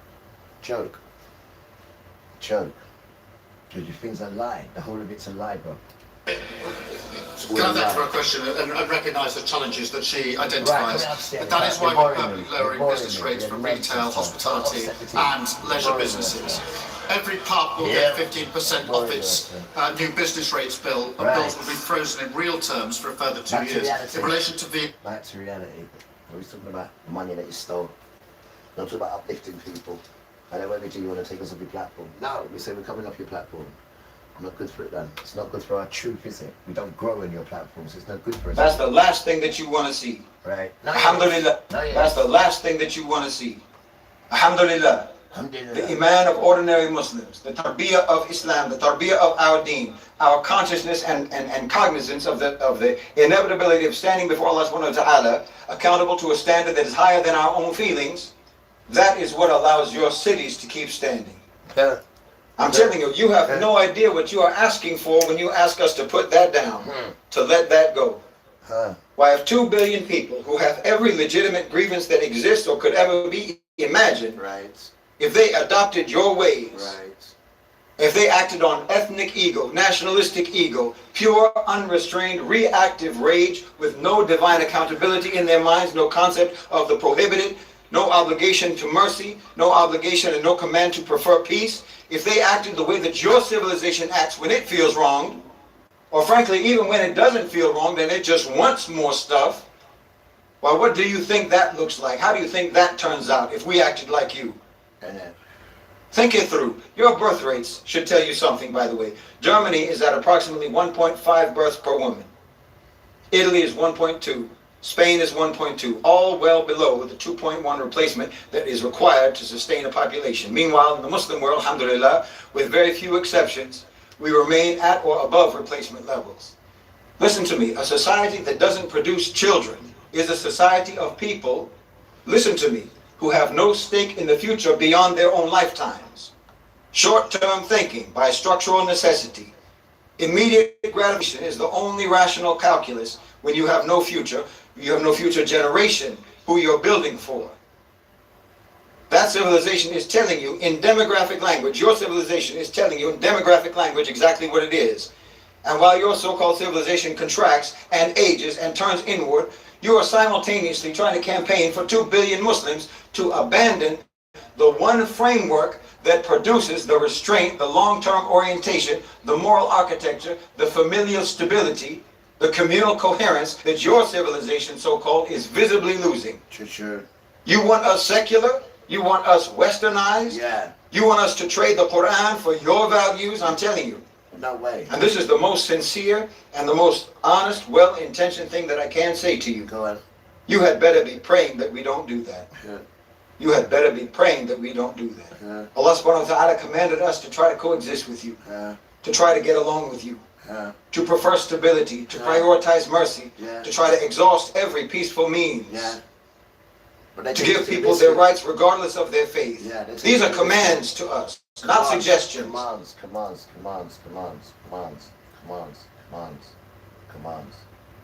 Commands. Which you copied from Hebrew, by the way. Because these are Hebrew commands. Right? And we don't see your children doing these commands at all. And we don't see your children engaging with other children. We see them causing war against other children and telling other children that yours is the greatest, right? But we don't see you engaging, so you're not really doing what it really says, really. Because people fear you. Nobody fears Hebrew. Because no one knows who Hebrew are, but they're starting to. And they've never had fear for brown children until you come and infect them with your nonsense, Rasta. But there's fear for Hebrew, there's fear for Muslims. Because they always allow Akbar and changing the word called martyr for blowing up our white brothers and sisters, when martyr means when you die for Jesus' name. That's what that means. But you turn that round to martyr means blowing up the West. So you got plenty questions to answer, Muslims, plenty, right? And don't forget, you are, whether you like it or not, you are donkey children that got chucked in the desert because you tried to kill your brother. You stay there. With you, to try to get along with you, to prefer stability, to prioritize mercy, to try to exhaust every peaceful... You don't have all these qualities when you try to kill your own brother. Not so. You get chucked in the desert, and that's what happened with your mother, Hagar. And your mum is an African. Hagar is an African woman. So you don't know these things. It's only when you start intermingling, you've got the Pakistan and all this nonsense here. And you're not even that, you're a Hebrew, and you're an African. That's who you are. Means to give people their rights regardless of their faith. These are commands to us, not suggestions, not cultural preferences. These are commands from the creator of the universe, Rabbil Alameen. And that's the only thing, that is the only thing standing between the accumulated weight of 1,000 years of grievances and the civilization that produced it. You understand me? Islam is the single greatest guarantee of your own security. No, it isn't. The faith of 2 billion people that commands them towards peace, that commands them to be restrained, even towards those who wrong them. And you are spending considerable energy trying to destroy that. I said before, you are so destructive that you're self-destructive. Alhamdulillah, you will never get us to turn away from Islam, and you will never get us to adopt your ways. And you should be on your knees. Yeah, the reason why I'm saying that, because they're doing that now. They're getting them to mix together as one religion, because that is a Satan religion. That's why. That's why they can come. They got the Pope the other day, they got the Imam, and they got someone, and Donald Trump. No. They got the Pope, they got the Imam, and they got modern Israel. And they're bringing all the religions together. Because they're Satan's religions. And that's what he's getting angry about. This is what he's getting angry about. Because it's their religion. They're bringing them all together as one. And then they bring Satan in. Damn tramp. But you can't do that with Hebrew, can he? You wouldn't even think about it. Because he's a Hebrew, you damn tramp. Still don't know what's going on. Considerable energy trying to destroy that. I said before, you are so destructive that you're self-destructive. Alhamdulillah, you will never get us to turn away from Islam, and you will never get us to adopt your ways. And you should be on your knees, giving thanks for that fact. So yes, even now, our witness function continues. You understand me? We'll still tell the truth about it when wrong is done to you, even to you. We'll still say and try to tell you and teach you what will genuinely benefit your societies, make your societies better and more just and more humane. Not because we're your allies. They won't listen. But because justice is an obligation in Islam. Because you are our fellow human beings. Because we do want good for you. That's the difference between what we carry and what you carry. You understand me? You can't do this for us. You can't be that way with us. Your civilization structurally cannot produce this quality of impartiality towards the people who you have defined as other. Ours can. Your entire intellectual and institutional infrastructure is built on the assumption of your own centrality and superiority and supremacy. But we can be fair to you, even while knowing exactly what you are and who you are. Can you say the same? No, you cannot. If we had done to you what you have done to us. Same with you, Muslims. What you done to us, you wiped out 1 million of us and forced us to follow that Muslim bollocks. You're not talking about these things, though, are you? Or 25 million of your own people you've murdered because they wouldn't be a Muslim. You're not talking about these things, are you? And then you want to come and say Muslim is righteous. No, because it's stolen from Hebrew. That's why. And it said, if you stay being a Hebrew in the Torah, we will kill you. And many, many millions died. You're not talking about that, are you? Just to keep that a religion afloat. Rest up. Even while knowing exactly what you are and who you are. It's a joke. Can you say the same? No, you cannot. It's a joke. If we had done to you what you have done to us, what do you think you would have done to us by now? Think about what you have done. Think about what you have done without anyone even having done anything to you. You understand me? Imagine. If we had done to you what you have done to us, if Africa had done to you what you have done to Africa, if Central and South America had done to you what you did to them, well, you have already acted in the world, subhanAllah. You have already acted in the world like an unholy vengeance upon mankind, even without being provoked. Imagine what you would do if your victims had actually dealt with you the way that you have dealt with your victims. Given your nature, given your character, given your penchant for remorseless brutality. Well, I don't think there would even be a world left to live in with how much carnage you would commit on the earth. Very true. I mean, how much violence you have done without justification. What if you actually had a justification? Very true. Well, listen to me. All of your victims have a justification. The Muslim world, the entire global South has a justification. Very true. But you're so primitive, you're so underdeveloped, that you actually tell yourself that the only reason we don't take revenge for all your crimes is because you have power and we don't, you see? Because you simply cannot fathom people just being moral, people just being peaceful and dignified and humane and compassionate and merciful. You can't comprehend that. You genuinely believe that people only act with decency when they don't have the power to act savagely. I'm telling you, you actually believe, you think that morality is a function of weakness. No. Nothing is stopping the Muslims. Nothing is stopping Africa. Nothing is stopping Central America. Nothing is stopping South America. Nothing is stopping Asia. Nothing is stopping the entire global South. Nothing is stopping us from acting in a barbaric, uncivilized manner except for the fact that we are not violent and uncivilized barbarians. That's right. Because we are not the same. That's what they are. There is us and there is them. And we are fundamentally, foundationally, profoundly different. Yes, we bear witness to the crimes that you have committed against us. And we bear witness to the crimes that you have committed against others. And we will even bear witness to the crimes that you commit against. We will speak up for the wronged amongst you, even if they themselves are also guilty of their own wrongs and wrongs against us even. And we will always let you know, that wrongdoing itself victimizes the wrongdoer. Because you deserve to be better than that. You deserve to actually live according to the values that you declare. You understand me? You deserve to not be a hypocrite. You deserve to be civilized. You deserve to be decent. And you are degrading yourself, and you are harming yourself, and you are humiliating yourself, and you are dishonoring yourself as a human being when you act the way that your society has got you acting. That's a fact. We are not your friends, and we are not your allies. Damn right. But we're not your enemies either. Damn right. Wallahi, we want good for you because you are our brothers and sisters in humanity, and because it is pleasing to Allah subhanahu wa ta'ala for us to deal with you in this way. Very true. And how we deal with you is not determined by you. It's not determined by us. How we deal with you is not determined by us. It's not determined by our emotions or by any subjective standard. It's not determined by what we ourselves might think you deserve. We deal with you according to what Allah subhanahu wa ta'ala has commanded us in terms of tolerance, in terms of patience, and in terms of compassion. And we call your actions according to that same type of objective standard, whether you like it or not, whether we like it or not, whether we like you or not, or whether you like us or not. You understand me? It's not about allyship. It's about alignment or misalignment with the truth. With the truth. Alignment or misalignment with justice. Alignment. Justice. Oh, man. Stay away from me with that.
Gotta put hatred aside.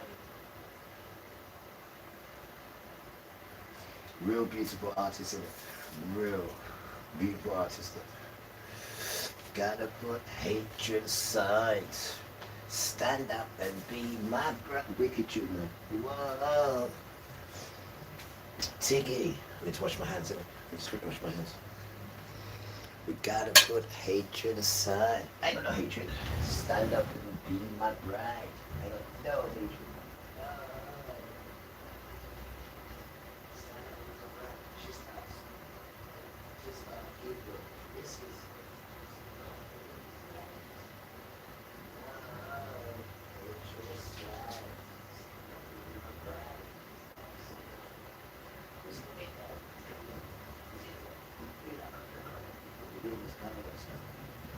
Yeah, it's a oil.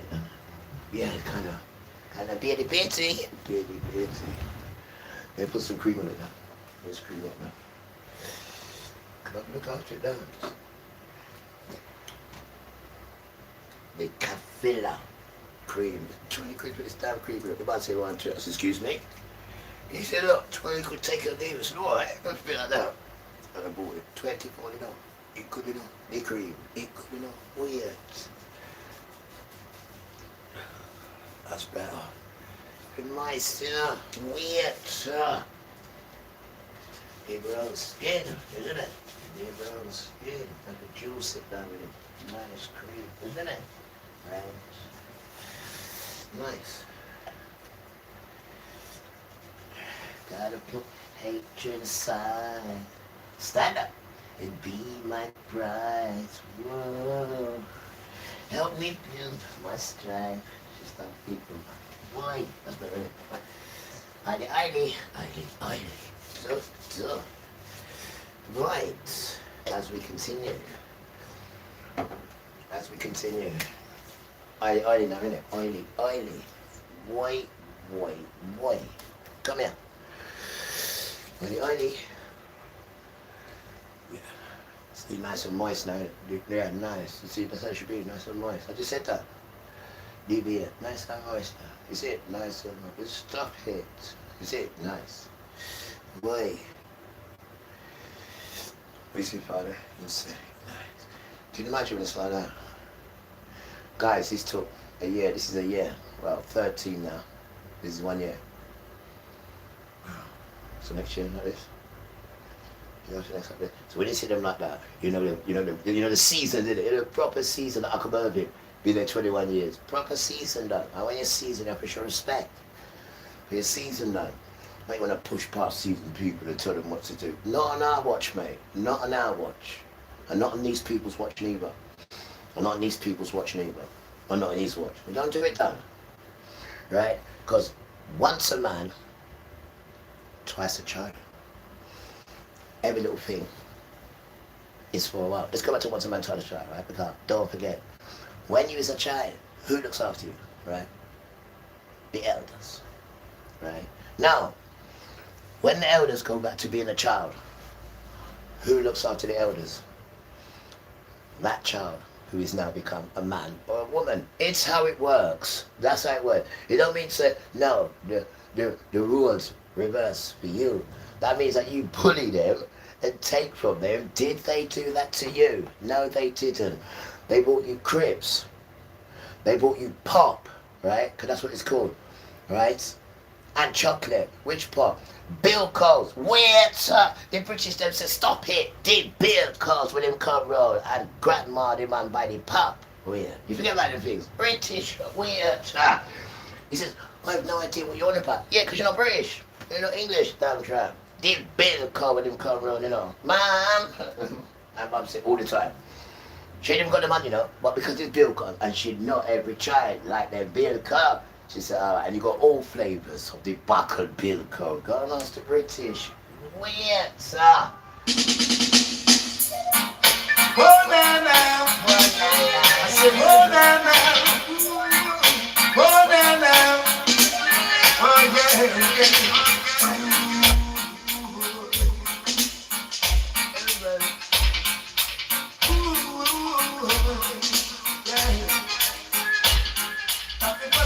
Fire. for unite.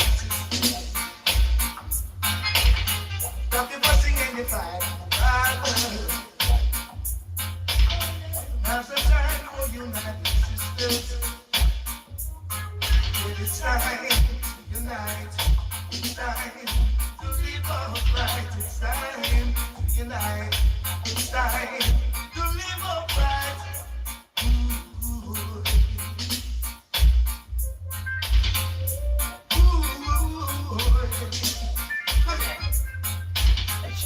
Change is as strong as its weakest link. Each one's his brother's keeper. Unity is the foundation of survival. That's made you love country. Stop your fussing and your fighting. Now's the time for united sisters. Let's try it. Whoa, whoa, whoa, whoa. Stop your fussing and your fighting. Now's the time for united sisters. Why lose your soul because of folly? Leaving behind your woman and baby. Allowing them to face the judgment of the world. Man, woman, boy, and girl. Yeah, yeah. Stop your fussing and your fighting, brother. Now's the time for united sisters. Yeah. Stop your fussing and your fighting, brother. Now's the time for united sisters. Whoa, whoa, whoa,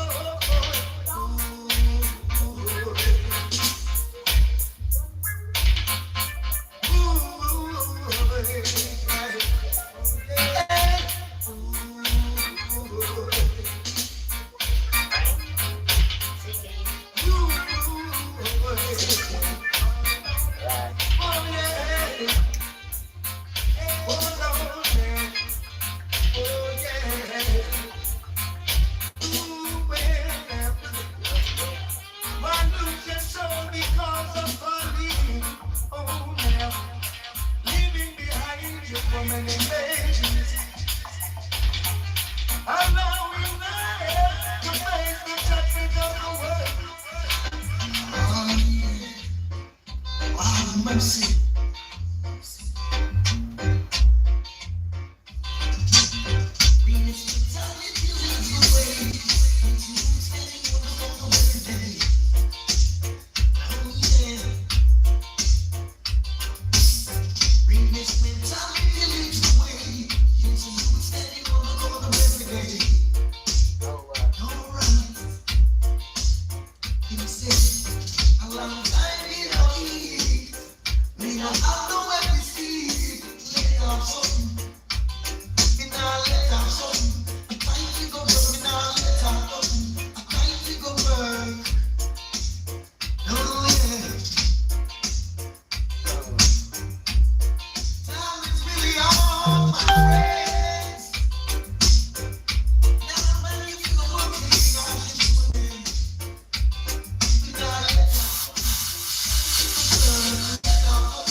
What the Ark of the Covenant? Rome, Vatican, Uniacon, give it back. Look, I'm gonna take it back. Hey, it's every day. Oh yeah, my earth will change, man, you know, forward.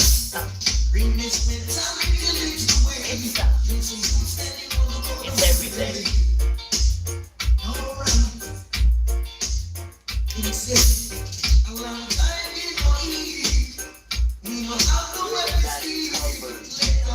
Let's discuss the atonement.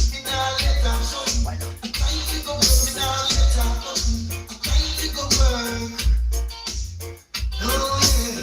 Torah and humanity, and then the atonement. Esau against Jacob. The Talmud. The Torah.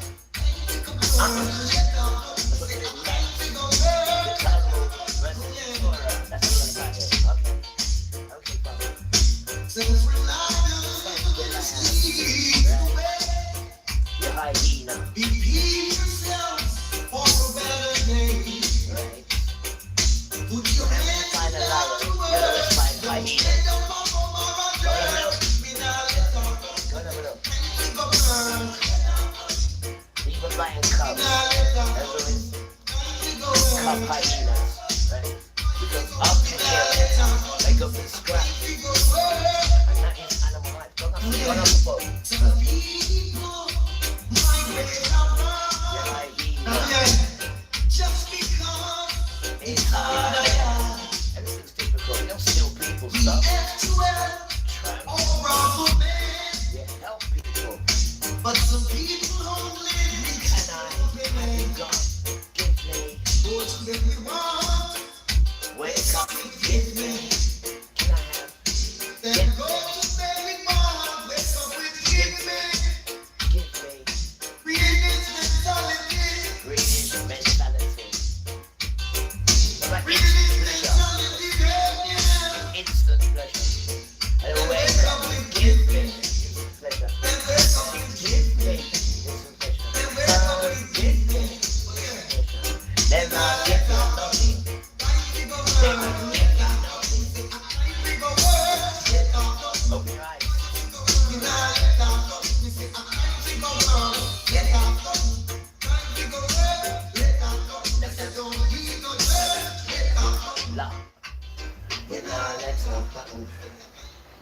Good evening, Satan, right? And your ministry. You said they come out to the park yet. Me and Saturday was nice, and you still didn't come out with you drinking blood and all them things there. We shy. Huh? You're not doing it inside no more. You have to come outside and show the people what you're doing. You do it all apart from the children part. Right? And you will do it. You will show the crowd of people because your dance is coming up soon. So give them a preview, right? Watch your shy up. Dietra. Give the people a preview.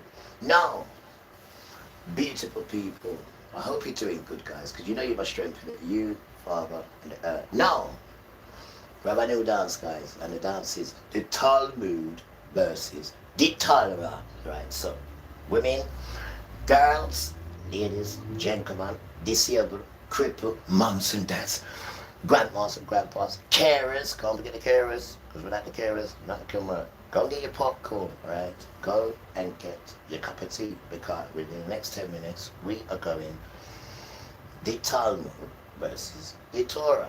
Now, we have 20 of the most disturbing quotes from the Torah. Now, some of them I don't even know how to pronounce, but we are going to try.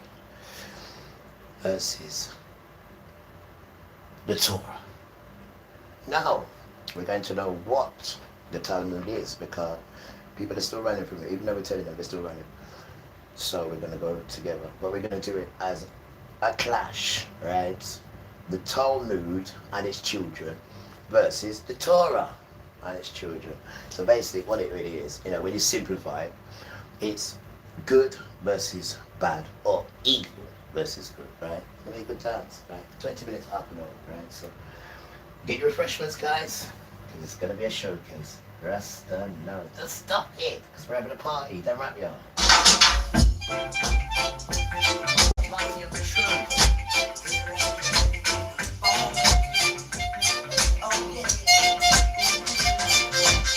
said, what's true? I said, you soon find out, don't worry. Right.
tell you about my love tonight. You bring me joy and happiness untold. This love is heaven sent. Let me say, there's no regrets, no wish I never known. Life is so glorious. We got real loving and deep affection. We got a love that's built on solid foundation. Loving you is easy. You are so beautiful. I'm calling your name. Oh, precious. You're so precious. I'm calling your name. Oh, precious. You're so precious. This love has got to be one of the greatest love of all time. Money can buy this your vibe. I know that I'm blessed. Can't be nothing less. We can be moving in a deep affection. We got a love that's built on solid foundation. You bring me joy and happiness untold. This love is heaven sent. Let me say, there's no regret, no wish I never know. life is so glorious. I'm calling your name. Oh, precious, you're so precious. I'm calling your name. Oh, precious, you're so precious.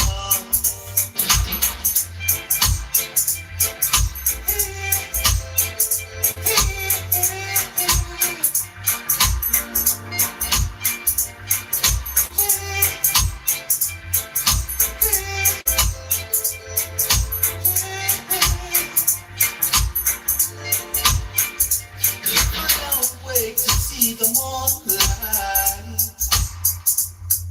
Let me tell you about my love tonight.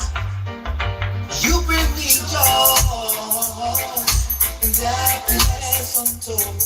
This love is like a sun.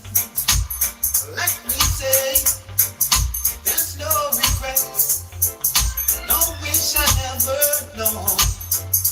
Life is so glorious. I'm calling your name. Oh, precious, you're so precious. I'm calling your name. Oh, precious, you're so precious. I'm calling your name. Oh, precious. So precious.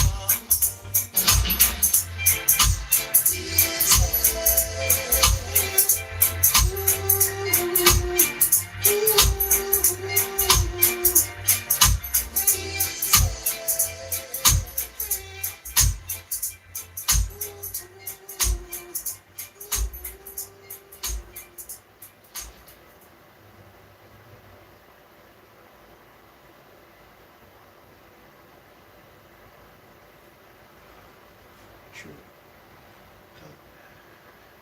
Don't let Father go. Don't go against Father's grace with this. Yeah, Richard Zuma. Yeah, don't go against Father's grace. And with that, look beauty when that comes. Don't go against the frame. And Father's giving you make it a little down. Go down and do it this way. This way works. Right, come on in. This way works. This is Father's way. To get this nonsense out of us. Yeah, don't go against it, and then go down to one. Do it Father's way, man. This way works. Don't go against it. Don't be agree with go against it. No, this is Father's way. Don't against it. This way. Right, beautiful children. I hope everyone's all right. I'm just getting ready to do the tongue versus the Torah. Or misalignment with morality, alignment with right or alignment with wrong, alignment with good or alignment with evil. And we're not looking for your approval, we're not looking for your acceptance or for any reward from you or any friendship with you.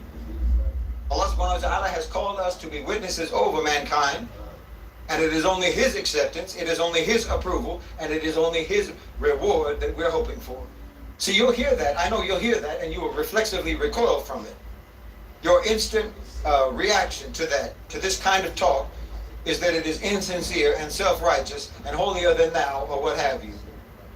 You should take note of that reaction. That's a programmed reaction.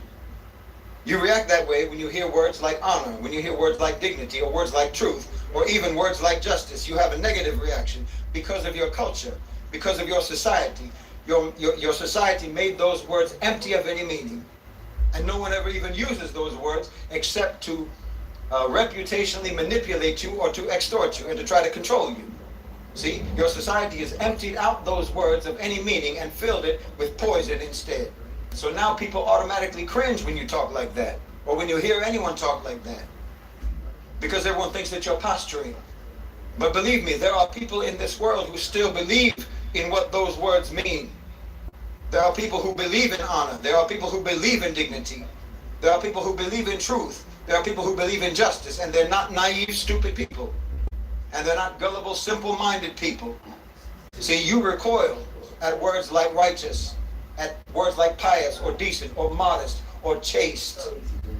Look at the meanings, look at the concepts, look at the the concepts that your culture has robbed from you. They took away some of the most beautiful and the most noble characteristics of human beings by making you skeptical. Inside these nice children, now you're talking nice. Now tell them about the good things that was once in them, what the system's taken out of them. Now you're telling them, well done, bro, well done. Nice balance. Right. See, you recoil at words like righteous, at words like pious or decent or modest or chaste. Look at the meanings, look at the concepts, look at the concepts that your culture has robbed from you. They took away some of the most beautiful and the most noble characteristics of human beings by making you skeptical anytime you hear these types of words being used. You understand me? You learn that whoever talks about these things, they don't mean it. You learn that whoever uses words like this, they must actually themselves be the opposite of what those words mean. Because you can't reach it. And you learn that because in your society, that's true. You only ever hear politicians talk like that, or your priests, or your pastors, or your propagandists. They're the only ones who ever talk about things like this. And it's always performative, and it's always manipulative. And the one who's talking, the one who's using those words couldn't himself or herself be further away from any of those characteristics. So you learn that these are all empty terms, or even that they're toxic terms. But they mean something to us. They do mean They mean something to most people in the world. You do. You're well spoken, bro. Well spoken. And these people, they mean nothing to you, but they just use it, right, to go on like they are. They're the worst dregs you've ever seen in your whole damn life, bro. Please believe me. They just use the words. And then they give the words no meaning. No meaning a damn at all. This is why we've gone back to words. Because words have powerful meanings. And these people can't use these words. Because you haven't got the actions to go with the meanings of the word. The meanings. You can't walk the meanings. Want the damn words. So don't use the words. Your pastors or your propagandists, they're the only ones who ever talk about things like this. And it's always performative, and it's always manipulative. And the one who's talking, the one who's using those words couldn't himself or herself be further away from any of those characteristics. So you learn that these are all empty terms, or even that they're toxic terms. He's a professor, that's but they mean something to us. They mean something to most people in the world. But your society, look at it, look at yourself, interrogate this. Your society has whittled all human potential and all human value down to machine-like, war-like utility.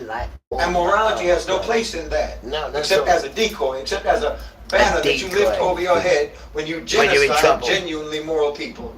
That's the truth. Genocide. That's the truth. And this applies across the board in your society. Across the board. It applies to those at the top, and it applies to those at the bottom. They're savage at the bottom. And it even applies to those who were absorbed into that society against their will. Yes, it does. And I'm sorry to tell you that. Wallahi, I'm sorry to tell you that. I take no pleasure whatsoever in saying it. But you know, it's like if you're dealing with an addict, if you're dealing with someone who's on crack, or who's on meth, or whatever the case may be. At some point, someone has got to tell you you're a crackhead. Can you dare believe it? There's actually a light that never runs out of power. Lift it and it turns on. Close it and it turns off. No need to plug it in at all. It has a solar panel on top, so it automatically charges in the sunlight. And a single full charge can last for months. If you want to be a great singer, if you dream, you know, seeing your name up in lights and being a great famous singer or something like that, but you can't carry a tune, well, at some point, someone's got to tell you. Someone's got to have the heart to tell you, you can't sing. At some point in your life, you've got to face the facts of what you are, who you are, how you are, and who and what and how you are not. Reality has to be the red line, you understand? You got to draw the line at what's actually true. And you all have crossed that line and you have wandered far, far away from the truth. Yes, the oppressors among you and the oppressed among you. That's a fact. You're all affected. You're all affected and you're all infected by that society. You know, it's like if you're a kindergarten teacher, or you're a preschool teacher, or even if you're a stay-at-home parent of small children, and you're dealing with those little children, those toddlers all day long, you almost lose the ability to carry on adult conversation. You know, someone's trying to talk to you about the energy transition or something, and you've got the theme song to Blue's Clues playing in your head. You can't concentrate. You want to be able to talk like a grown-up. You wish you could talk like a grown-up. You wish you could have grown-up conversations, but you can't even find the words. Your vocabulary is gone. Your attention. Hi guys, how are we doing? Hope everyone's alright. What day are we on today, guys? We are on Wednesday the 3rd of June 2026. Today we have a horror show, guys. We have a horror show. It's the Talmud versus the Torah. Right, and we just want to read. Now, you're going to have to excuse my reading and understanding, because this is written in some modern Israel language. This is written in, right? But this is in their book.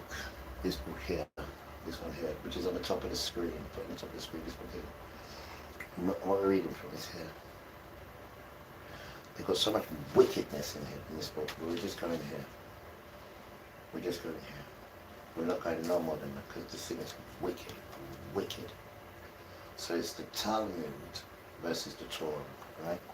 Now excuse the reading now. Okay. 20 most disturbing quotes from the Talmud. The Talmud, not the Torah, sorry, the Talmud. Not the Torah, sorry, the Talmud, sorry. It says here, plus they've got 100,000 more books of the same nonsense. See there? Plus 1,000 more books of the same nonsense.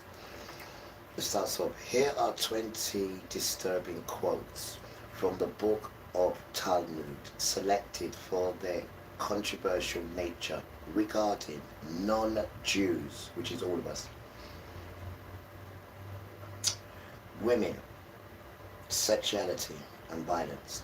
Each is presented with its capturon for reference, drawn from historical discussions and criticisms of text. These quotes highlight lesser known aspects that have sparked debate over centuries. Now it goes from 1 to 20, so we're going to read them, right? Now they have their sanction 59. These at the beginning is where you most really can find them. But these are the answers. So we're just going to go 1, 2, 3. We're not going to say, like, for instance, it says, well, you can see on the screen, it says that word I can't describe. Sanhedrin 59A. You know, they'll start off like that, but we're not going to go into that. We're just going to say 1, da-da-da, 2, da-da-da-da, and do it like that. Now, 1 says, a Gentile, right? Our white brothers and sisters who study the Torah deserves death. Number 2, all the children of the Gentiles are animals, which is not true at all. 3, even the best of the Gentiles should be killed. 4, if a Jew finds an object lost by a Gentile, it does not have to be returned. 5, Yeshua, which is Jesus, is in Glamina, an ultimate destruction to Jesus, and boil Jesus in hot excrement, which means poo-poo. Really, Trump? Just you wait, matey. That equals to modern day Edom, which is Israel. Edom, that place there. Edomites, King Herod, all that is Edom. These same people, right? Then it jumps, right? It goes from 5.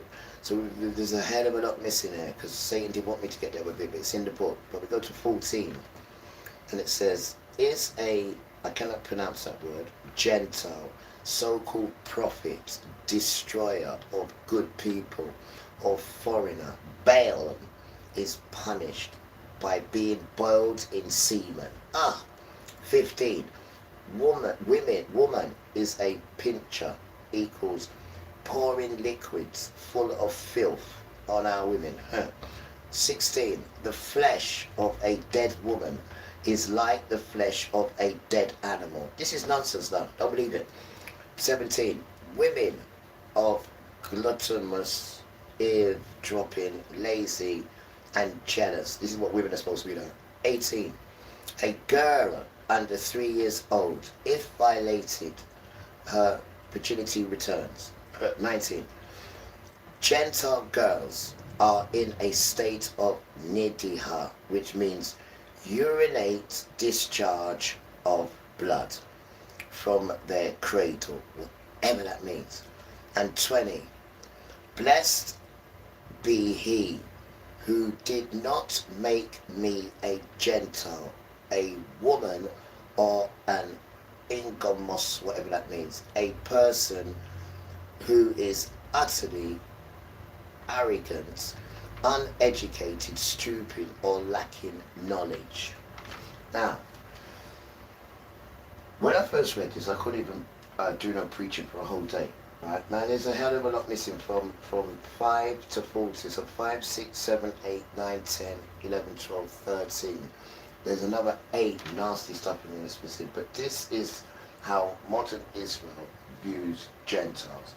And this is who is in control of this dance here. And this is why they treat you the way they treat you. And this is why they tell you to don't put laws in for women, for kids, sorry. And this is why they also tell you, when we build hospitals just for men, right? So if you don't understand your enemy, right, then you'll never understand your past, guys. Now, the Torah is the opposite of all what you heard. The Torah. You know, you meant to just go through it, because the Torah is the opposite of everything that you just heard there, right? The Torah is the opposite of it. So it's the Torah, right, versus the Talmud. And this is directed to hurting people and putting people on Jesus. You saw it, number 5. And you saw the first one, number 1. So they take the spiritual power straight away. And then they tell you, why? You're women, we do this to. You're worth this. You are that. We can do this to you. We can violate you. We can have sex with you. And this is what your forefathers have done. This is the deal what they signed up. And the main thing is that when they got you like that is to come to us now. Because 2 nations are in you, yeah? We are the one, they are the other. And all they need to do is get rid of us. So all they need to do is get the people to help them do it. Because they can't do it. Because if they try and do it, they'll be cursed. And then they die. So they use you. And then while they're using you, they're telling you that they own you. And they look down upon you. Here it is right here. In Talmud. So guys, you need to wake up now. This is why your government always protecting Israel. When you see Israel children, you've got a policeman outside the school protecting them. Anything that happens to Israel, they're all Israel. Why do you think that is? Why? Why do you think that is? This, they're in coerce with them. This. Why do you think Hitler went after them? The same children. They're the same Satan children, by the way. The same Satan children. But nobody asks why, nobody asks why Hitler went for them. There's a word called pogrom. Say that to your phone. Pogrom. This is the whole world turned against them. The whole world. It was, you could do whatever you want. There's a law. You could do whatever you want to these people. So they're to hide in the Caucasus Mountain. And that's when Esau found them, in the Caucasus Mountain. And then when he came out of the Caucasus Mountain, there they are. Modern Israel. This is who they are. They're Ashkenazi Romans. That's who they are. Right? And you mustn't just see it from there. You need to go back. We go back from 1600. We go back from there. And then you see with kings, queens, emperor, empress. And this stupid state here will never do emperor or empress. When they took us, they saw the emperor and empress. They thought, dickhead, we can't do that. That's damn too hard. But we can do king. And we can do queen. How can you do king when your king's got cancer? Huh? How can you do king when your king cheated on his wife? Huh? I want to be a Tampax so I can go inside you. And you got cool. And they made sure that the newspapers called it Tampax Day. And then this man here wants to call himself a king. This is a joke, Rasta. Where is the emperor? Where's the emperor? Where's the emperor so he can sort you out? The thing is a joke. It's a joke. Run by these devil children, done. Would they like it or not? Right? And people need to save themselves from this wickedness that's coming out the sky soon. And coming in the 4 winds. You know the 4 winds? You know, this nostril for good, this nostril for bad. It's coming, guys. And when you still don't want to listen to the real children, you still want to listen to these fools, and then have them disrespect your women, disrespect your children, you know, get you hating yourselves, and still not listening, they're still coming for us. More fool you. However, in the meantime, remember, the gift of life is not the Torah. The gift of life is not the Talmud. The gift of life is Yahuwah. And then, the Bible comes in. Right? Then it comes in. Because too much people got this Bible and think, because I've got the Bible, I'm going to be saved. Oh, because, you know, I believe in Jesus, that means I've got the power and I'm an Israelite. That's what they're trying to say now. Because you believe in Jesus, you're an Israelite. Yo, Let me remind you, did you get splashed with the blood? Covenant. Did the ancestors get splashed by Moses with the blood? That's the thing there, the splash. That there. None of your ancestors got splashed by blood. So this part of it doesn't concern you. So stop trying to get into something that doesn't concern you, and you ain't even got the beautiful behaviour within to show. But still, you know, because I'm with, that's not even his name. It's not his name. Emmanuel, use that name. His name's not G, doesn't answer to that name at all. That's a Roman name. He's not Roman, he's Hebrew. Get that in your head down. He's Hebrew. You are a Hebrew. You are a Jephthah child. You don't even know these things because you're so fixated on the racism and this nonsense here, this Talmud foolishness. Anyway, the gift of life, guys, is Yahuwah with the Talmud, right? And the gift of life is Yahuwah, and it's not going to work no other way. Jesus and Yahuwah is two different. They're trying to say they're one. Right? God and Jesus is the same. No, it isn't. They're two different. There's a father and a son. Just like there's Satan, the Antichrist, and the infant. There's three. There's the infant, right? Then there's the son, and then there's the father. So if you've got your Satan as the father, and you've got the Antichrist, which you're getting everything ready for, so how comes in there isn't a Jesus and a Yahuwah? You damn liar. And the infants are us. And that's not hard to work out, is it? And stop lying, though. Right? And oh, by the way, we want our covenant back as well to give Father. Right? We want our covenant back. We're talking to you, Ronan. We want our covenant back, though. The Vatican. Right? And then we can give it to Father, and hopefully, you know, that he can say, all right, we want to give it to you as a gift, so we can give all the people to come back home, and you don't kill everybody. You know, because he wants his covenant. So if we can bring it back to him and ask him if we can save people from getting murdered, he might say, that's a good gesture, guys, I like that. Let me think on it. Or he might say, how dare you, I'm taking it anyway. Who knows? But we're trying. We're trying to connect to your Father. We're trying to apologize for our ancestors. You know, said they want Herod to be their king. And Herod is an Edomite. I found out today, I couldn't believe it. King Herod is an Edomite, and Edomite is Esau. I can't believe it. And our ancestors said, oh, we want that to be our king. Well, not this generation. This generation, Father, we will jump however high you say. And we just want you to come so we can love you and show you how to love you, though. Right? Because there's many of us children. Right? We are the right generation. Right? The right children we are. Right? You've even got Gentiles, right, who are doing this thing even better than the actual Israelites.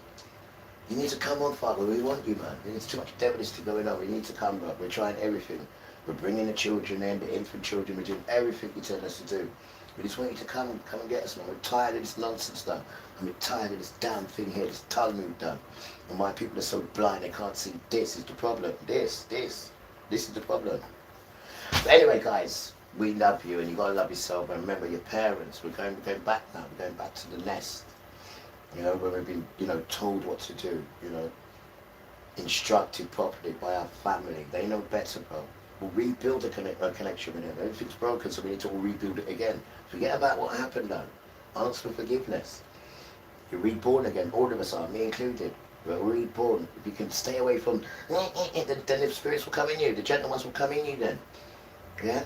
And that's how it works, guys. All that, what the system does, so they don't come into you. They don't tell you about none of these spirits here, but they tell you to put poo on Jesus and not to read your book. So how else are they going to come into you, guys? How else are they? They're already in you, but you need to water them like this, and then they come alive. Right? You cannot grow the plant inside you if you don't water it. So we need to start watering and humbling ourselves, right? Because we're not what we think of us. It's nonsense stuff. That will get us hurt. That will get us lonely. Right? We need to ask for help and just take a step back and just, man, oh, Tyler, everything's nice. You know, we're not in war. They've got 2 arms, 2 legs. Well, they have, but we'll go and help them.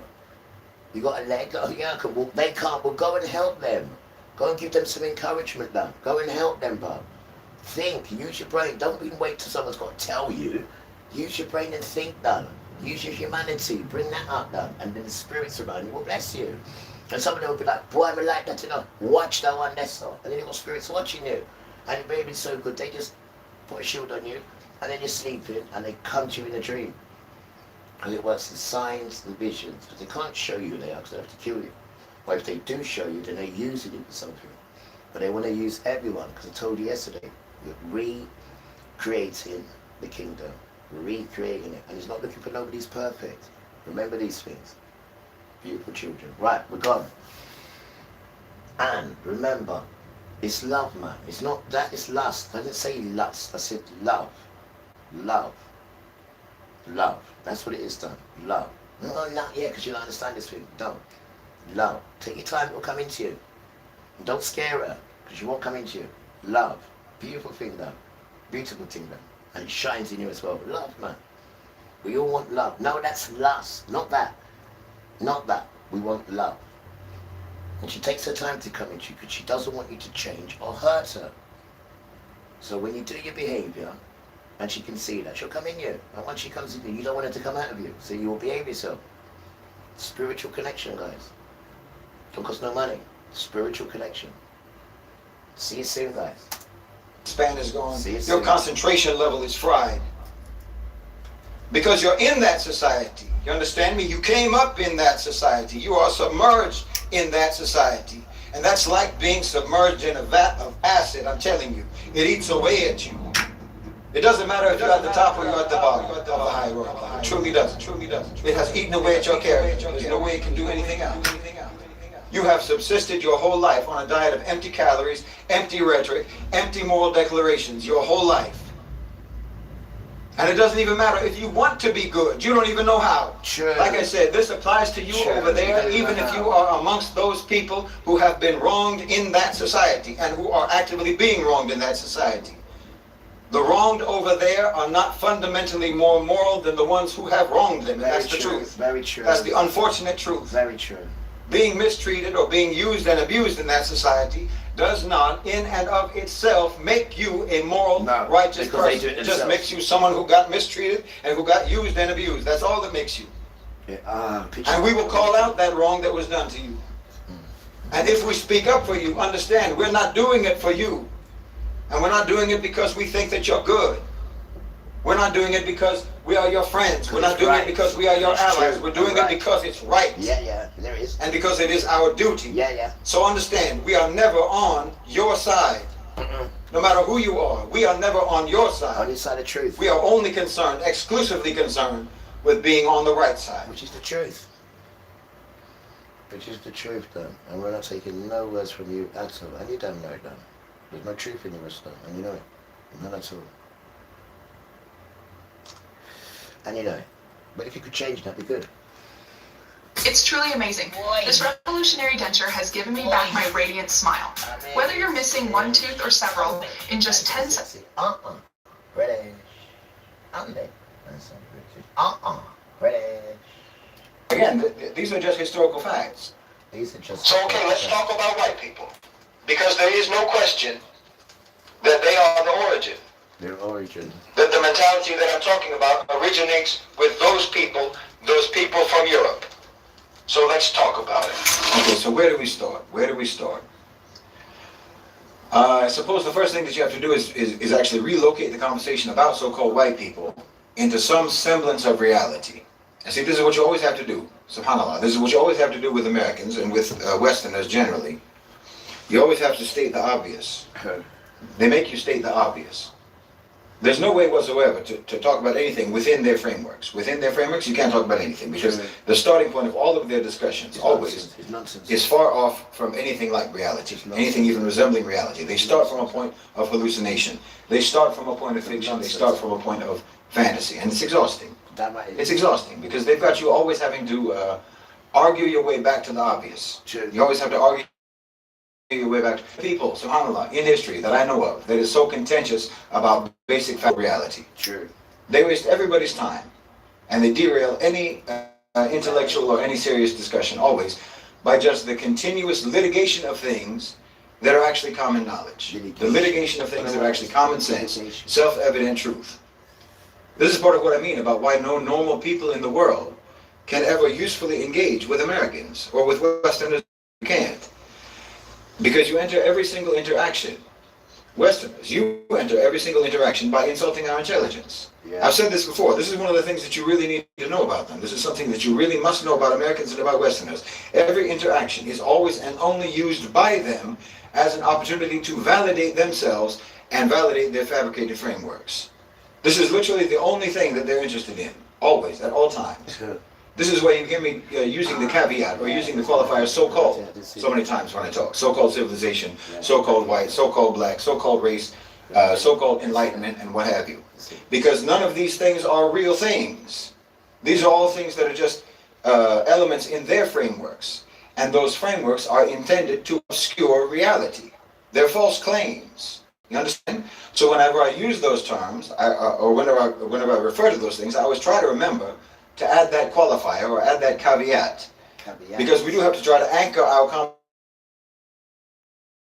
And that includes denying the reality of their unreality, because they always occupy an intellectual position of unreality on every single issue. The so-called rational, so-called reasoning, scientific method following West. So we have to start with reality. We have to start with the reality. And even with that, there are layers. There are layers in this reality. So there's no such thing as white people. Physically, I'm saying. Physically. You know, I remember reading the transcripts of Stephen Biko's trial, and no one said it better than him. White people, physically, are generally pink more than anything else, or beige maybe. So-called black people are just different shades of brown. I mean, I know it might seem pedantic or what have you to mention something like this. It might seem petty to mention this, but again, let's try to bring things back to reality. Actual black and actual white, black and white are opposites. So there's an embedded implication when you talk about people being white and black. You understand me? This is the so fashion again, show I mean, I'm sorry, but bag this is what every I Hollywood actress has. It looks like a luxury item, but its genius design is to organize your life and protect your wallet. A hidden anti-theft. I don't know where to go anymore. I have no home. I have no home. I don't even know where to go anymore. All I keep doing is driving back and forth on highways. We spend all our time in the car. I can't even cook for food anymore because it's getting colder outside. I'm trying to do my best, but where am I going? Where am I going? I'm going to drive into a friend's cabin, which is 3 hours away, or I'm driving to a campground, which is $38 a night and has a shower. Either way, I'm spending money. And she got kids, not easy. Inconvenience, this is inconvenience. They evicted me. I was just starting a new business. Hoping to build a financial future, and now all that debt I'm carrying with me too. Crazy. City of St. John's. We are living in a retirement nightmare right now with so many people facing homelessness. You know, when I up seeing your parents, and then for me working decades, you think retirement is a time of peace and quiet. You're rewarded for all your hard work. And not you. And for so many, it has become a complete nightmare. It's not like that anymore, unfortunately. There are so many people right now that are one rent, one medical bill, and one bad month of being homeless out on the streets. That's very sad. But that, unfortunately, is the reality that we are living in right now. I grew up believing that after working really hard for years, and everything would be fine. You know, you're putting into your 401k. You know, if you're fortunate enough to have a 401k, I worked for only one company that had a 401k, so I really didn't have a whole lot in a 401k. I was fortunate enough to have a pension, not a large one by any means, but I just saved for my retirement. That's what I had to do. So that's what we're thinking, that everything was great. You know, a lot of people get that when you retire, people are taking all these beautiful vacations and they're walking through the sand on a beach with their margaritas. For the most part, that's not, most people aren't doing that. Wish they could do that, but most people are not doing that. And so many people right now are having a hard time with the housing costs, the groceries, And then he wants to lock me up. the insurance. We're being And I'm not taxed connected to your word death. at all. No kids, So no marriage, You're no bills, going to see people no that are debts. not always going to tell you how bad they're struggling. And you still find me in your I get courts. it. Still find me in your courts. They're proud. I get that. They're embarrassed as to where they're at in life. Because I'm not They're going to feel like they failed. And you wanna They come didn't and do make me enough to failure? prepare themselves. Sure. I didn't always do enough to prepare myself. Concentrating on us. But you're going to find people sleeping in cars. You're going to find people staying with other family members or going from place to place. Can you imagine being in your 60s and 70s and you're not sure if you're going to have a home to go home to next month? Well, you won't miss with this system. I can't imagine that. Not with the I am system, miss. very blessed Not with the that I system. have a home, and maybe I bought at the right time. I don't know, but it's affordable. Not my children I feel homeless. thankful that I'm where I'm at, Dangerous system. but I feel so bad Dangerous. Dangerous. for some of these people It should do that as well. are one rent away Wicked from system. losing everything. And then it talks like it's good. They told me neuropathy was permanent. 6 days after using this foot therapy boot, I was walking my dog pain-free for the first time in 3 years. I mean, look at the one in Parliament. Hello brothers and sisters, welcome back to the channel. I'm hoping that you are doing great from wherever you watching this video from. As you know, I'm your host and presenter Eugene Doki Stories. Now, people didn't wanna admit that the situations are getting out of hand. But you ask yourself, until when is enough enough? People can now no longer keep quiet about what is really happening in the United States, and they are opening up. And people have decided to share how bad it is. And honestly, you can see it is really, really bad. And America is going through harsh economic times that needs to be recognized. This is another day, yet another time, to talk about all these disillusionments that are going on. A country which promised so much to its own people, a country that had a better hope for its own people, turned into something else. A lot of people left disappointed. A lot of people left heartbroken by their own country. A country that promised better pastures, better green pastures as compared to any other place. I'm talking about America. America is collapsing, and you can definitely see it through the citizens of the American, the citizens of the United States. You can definitely see that something ain't right. If you have a society where everyone keeps on complaining about basic necessities of life, then that shows you that the system has been broken and something is not right, something that needs to be fixed. So brothers and sisters, I came across all these videos and I wanted to share it with you because it shows the how hard times it is for people and what they're going through. I hope this video helps you right. I hope this video helps you well. For all those who are watching this video, because it is really, really important that you understand that these are the last stages of the collapse of the United States.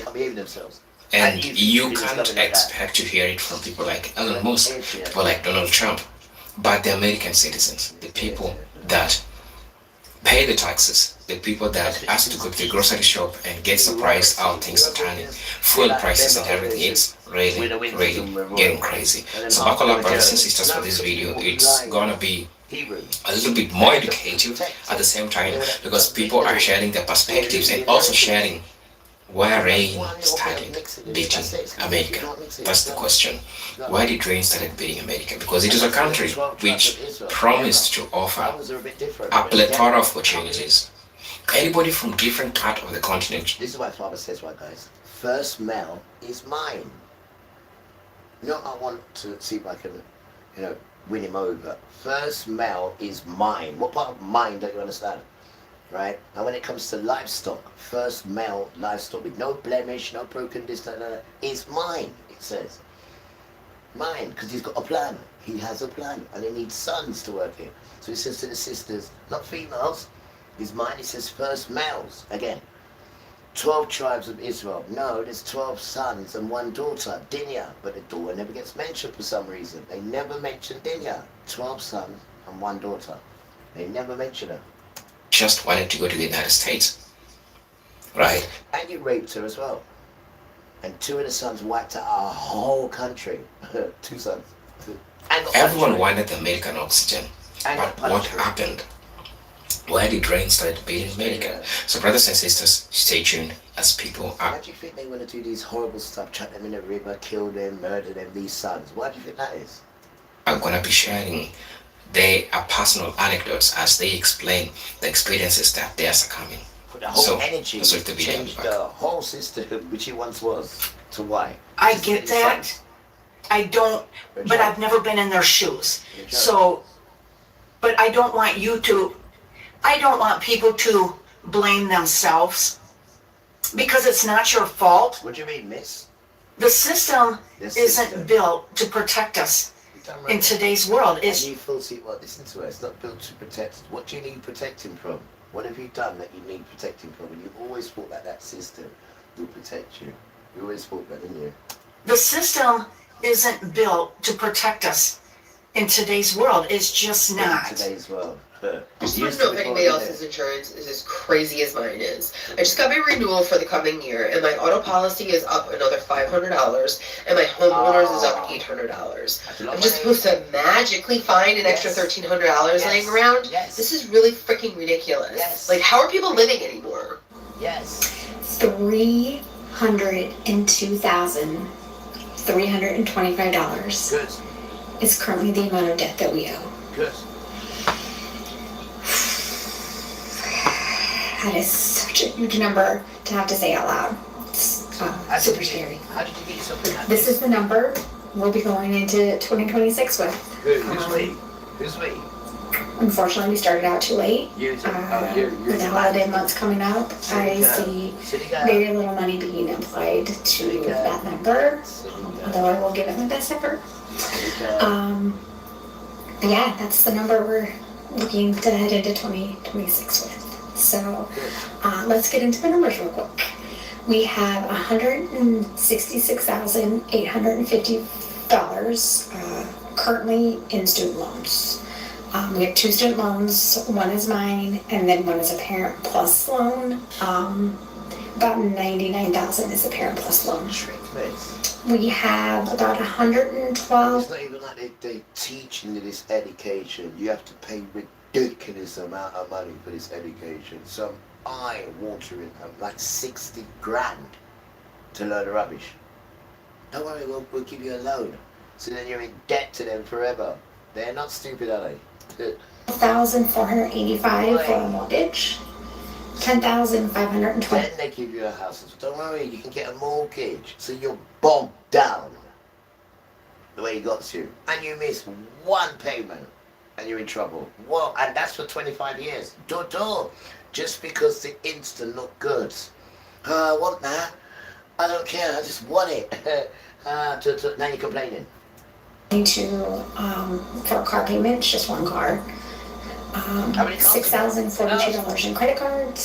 $3,000. We're not there. Rewind. Where's that? 6,000 something in debt with credit card. What, you just go to that and say, I got it. I got it. Wait. I got it. Who's looking? Are you looking? I got it. Wait. You looking? I got it. It's a joke, Dan. And this is the problem with you. Like, this is why you're in debt. The system saw you and gave you everything. Didn't give it to us. We'll give it to us at injury. Even if he didn't, we'll take it. You're mad. That's why Papa says, don't take nothing from him, Dan. Because he charged you triple just to hold you. And now just because the instant, there he is again, the damn instant. You know, the pleasure brings what? Pain. And here's the pain she's talking about. The damn sister. $850 currently in student loans. We have 2 student loans. One is mine, and then one is a Parent Plus loan. About $99,000 is a Parent Plus loan. We have about $112,485 for a mortgage. $10,522 for a car payment, just one car. $6,042 in credit cards. $3,022 in personal loans, and then $3,404 in medical miscellaneous debts. So there we are. Those are the numbers we are working with, and we are gonna try every side hustle possible to dig our way out in 2026. So here's an interesting chart I wanted to share with you. Regarding the cost of living for the American Dream now, one recent estimate is about $5 million over a lifetime for the dream, which is components of home, kids, retirement, etc.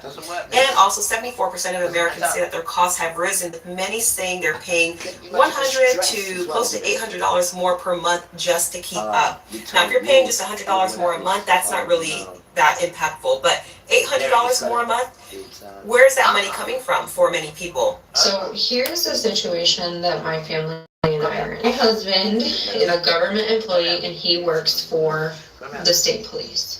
He also owns his own computer business and he gets about 15 hours a week. He also bartends when it's available, but right now in our town, the bar is very dead. It's not busy like it is in the summer times.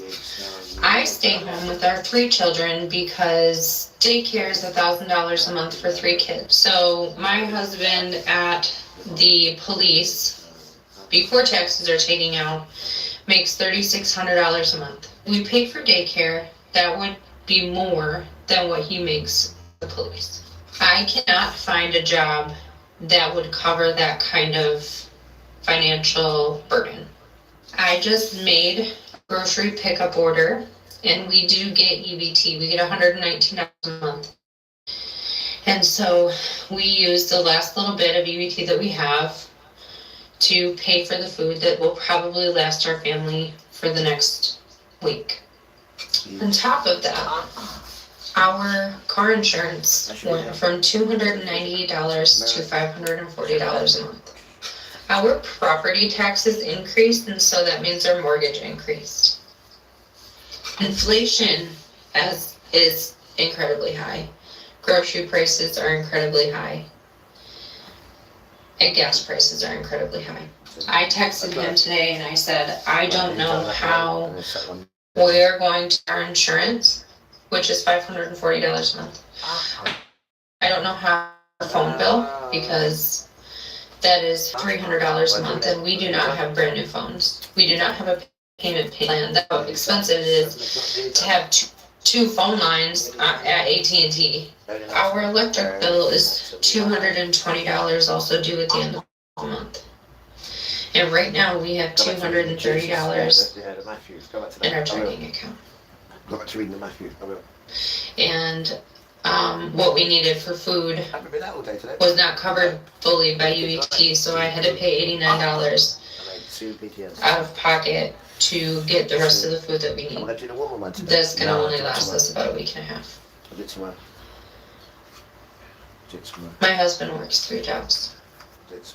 I stay home to prevent daycare costs because I would be working to pay somebody else to take care of our children. Just chilled. This is the America that we live in. Yeah. My husband's a government employee and only makes $42,000 a year. Government employee. 42 grand is not enough. And I don't know where you live, but it's really hard. That's a lot of money, and it living to live on.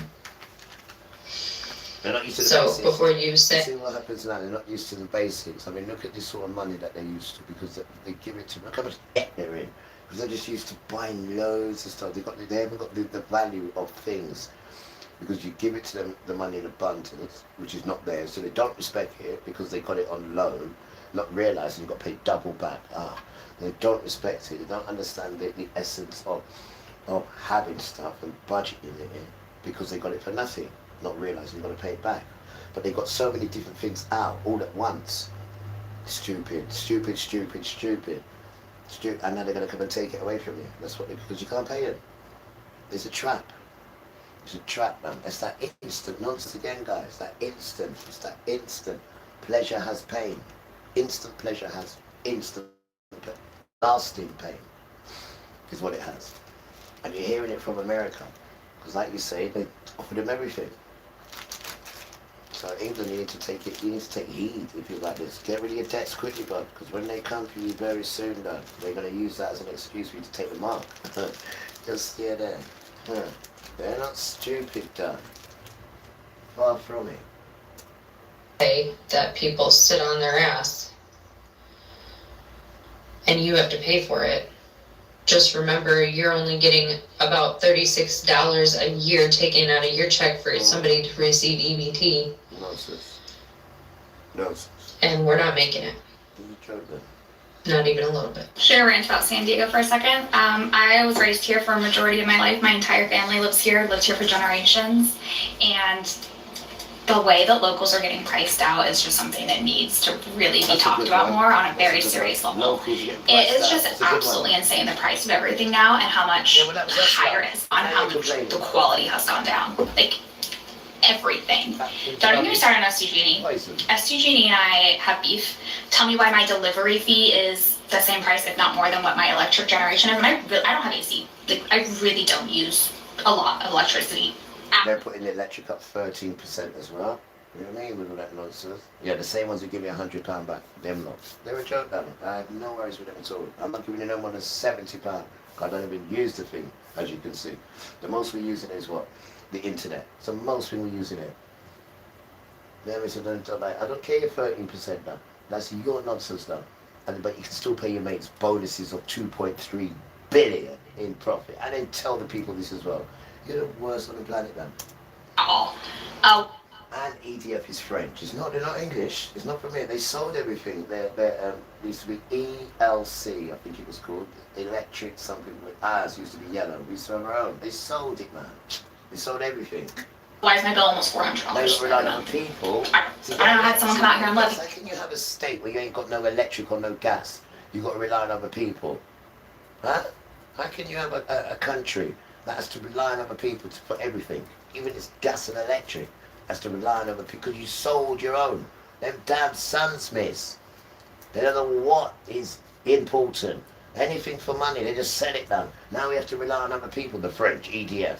It's the French. That's where I get my electric from, the French. It's joke, Rusta. Absolute joke. And that's what they charge me to have someone come out here and look. They got nothing. They're like, oh, that's just normal. No, it's like selling everything, this. Traffic.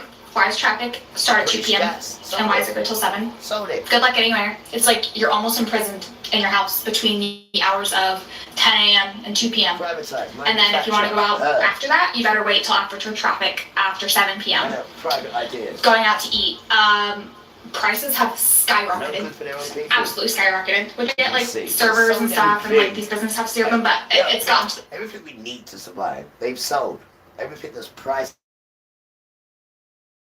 Now, the people who we sold it to is who we have to get it on now.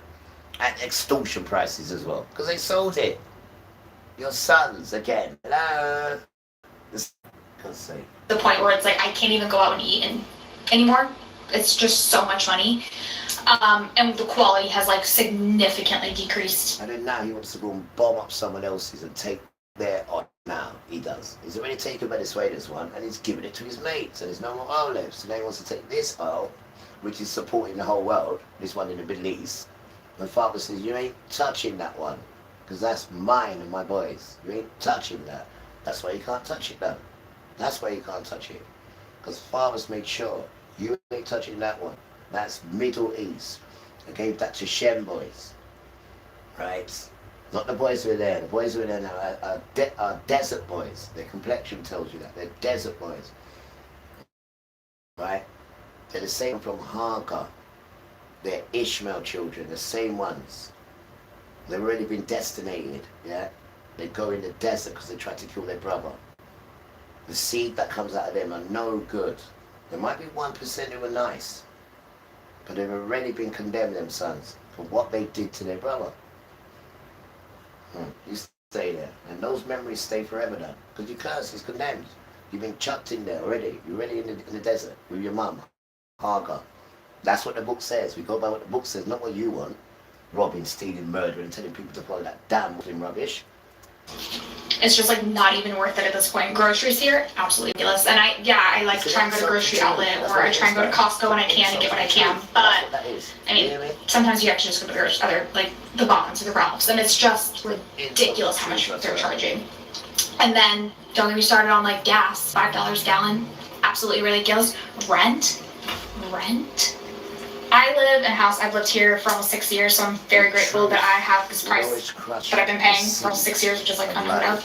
But if I were to pay the price that I'm paying now, if I had to move, I'd be living in a studio or a one-bedroom apartment.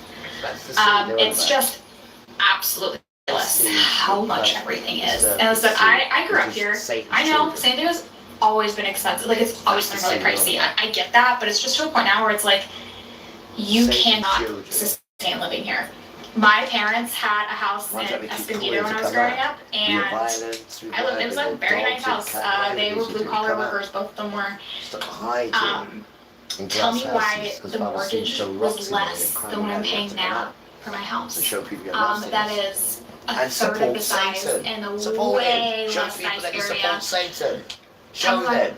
Stop buying to be a halfie. Jobs now in San Diego, they still think that like, oh, because he ain't gonna be happy with you. That you're not supporting him and showing people that you're safe and shiny and you're proud. That's the cowardly. Like my boyfriend does. Because you should drive over 666 Tell me why if he was looking for a job right now, he's seeing jobs starting at 20 to 23 in San Diego.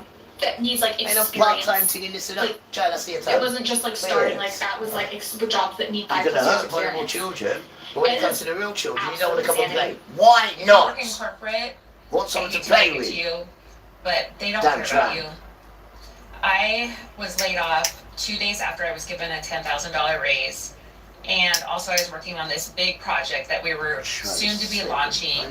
And also I was close with my boss, and he told me, your job is safe. Nothing's going to happen to you. And it did.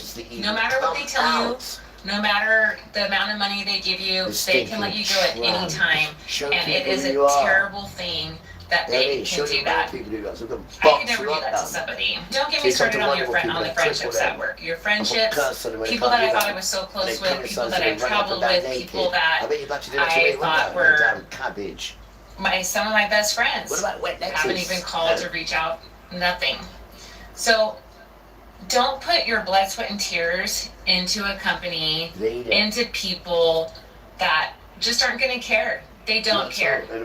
If you are a healthcare worker, you need to get your affairs in order right now. Like right now. And let me tell you why. We have watched federal employees lose their jobs over the last 10 months. This is hundreds of thousands of people who would have never thought would have lost their job. Like everybody knows in the federal government, that's like a lifelong career. They have lost their jobs by the hundreds of thousands. We have watched the tech industry with thousands of people who have lost their jobs. We are currently watching a ton of people who work at the airport and the airlines be furloughed. This is not a joke. Once the Medicare or Medicaid cuts start next year, I fear that healthcare workers will be next. They will be reducing costs by any measure, and that means firing us, nurses, doctors, PAs, MPs, CNAs, all of us. If you don't have a 3 to 6 month emergency fund saved, I would recommend doing it now. If you can work the overtime right now, do it now. If you can pay down your debt right now, pay it off. And listen, I know we all need a vacation, but this is not the time. This is not the time. Like it's time to lock in. Over the next 3 years, we honestly are gonna have to lock in. They're laying off the recruiters. They are laying off the recruiters. And if you're not a recruiter like me, and you're not living and breathing on LinkedIn, you're probably not seeing this. But the majority of people that I'm seeing recently laid off are the recruiters. And you know what that means? That means they're not hiring. We're not hiring. And they are going to tell you that it's because this work is being replaced by AI, but we are not there yet. Not collectively. We still need recruiters, and they're being laid off in massive numbers, and I have not seen this since 2008. when things were really bad. In fact, everything you I come made a video across about this to several see months things ago. your I saw way. this I know coming, this. but this is a five-alarm fire. They are not hiring, they are firing recruiters. They're That is a firing, very not bad hiring. sign by. That's what I you am said, so Liz. sick Look, of they're all- looking for a look, they're all job in the complaining. United Look, States during late-stage All you capitalism. hear is them I- complaining. I have Look, applied she wants to to put it out. dozens Look, of look at jobs them, look at in them. all different types of industries, like they're and I so have heard important. back Look at from one She's so important. company. Look I at had a 2.5-hour interview with them, and they said, we would love to hire you. It was a bartending position. Look at It was a privately owned business. Look at them. They said, we would love to hire you. Okay. I'm going to contact you in a few days with your start date, and we'll have a meeting with the other employees. the rage. It'll be great. That was 10 days ago. I have not heard a thing. Oh dear. And the thing is, I shouldn't have to reach back out to them. Really? I already had to reach back out to them multiple times while scheduling the interview itself because they dropped the ball. I shouldn't have to babysit the people who are going to employ me. Oh. Look at And you know what? Look what? An overwhelming majority of the jobs that I applied to weren't even real jobs. They were Swell. just fishing for information. Swell. Whitey. There was Watch another out. bartending job I applied to. Watch out. To a White range. chain steakhouse. I'm White not going to range. say Click which on one, it, what but you want. it's a What, pretty man? easy guess. I applied 2 weeks ago. I saw that same job ad reposted today, so I called them and I said, hey, I applied 2 weeks ago and I haven't heard anything. Just wanted to see what's going on. She said, oh, and I quote, we don't really hire bartenders off the street. Okay. She said, our corporate office puts those ads out just in case. Okay. Then she said, go back in and apply as a server and you'll be sure to get a phone call from us. A phone call from the manager. That's you. We're speaking right now. Why don't you set up an interview with me now? No. I can't see your application that you already put in, the bartending resume. I can't see it. Then where the did it go? Don't swear. My biggest regret is not getting this red light foot massager sooner. Introducing EM Sense, the at-home device for tired, achy feet. Without pills or expensive treatments, get real relief in just one 15-minute session. Here are 6 reasons why EM Sense is the last foot massager you'll ever need. 1. 4 therapies in a single room. Red light, soothing warmth, rhythmic massage, and adjustable compression. All working together to soothe foot discomfort at the source. No pills, no clinics. Most people notice a difference after their very first session. 2. Relief for burning, tingling, numb feet. Gentle, low-frequency pulses reawakens nerve endings and improves circulation, so your feet start to feel like you're feeding. 3. Easier first steps in the... I am likely going to get in some trouble for this, but I'm going to go ahead and say this anyway. I caught a clip today from one of my favorite podcasts. I'll link them in the comments. They were chatting with a gentleman named John Lee, and he dropped a bomb. He called the return to office push a quiet layoff. Are you effing kidding me? That hit so hard. I mean, think about it for a second. During COVID, many companies massively overhired. Now, instead of cutting loose the talent, This is what the same professor's on about. These people, they know nothing but moan. Not at all. It's more moaning from them. Upon layer of dishonesty and unreality. Dishonesty and unreality. I mean, I know it might seem pedantic or what have you to mention something like this. It might seem petty to mention this, but again, let's try to bring things back to reality. To reality. Actual black and actual white, black and white are opposites. So there's an embedded implication when you talk about people being white and black. You understand me?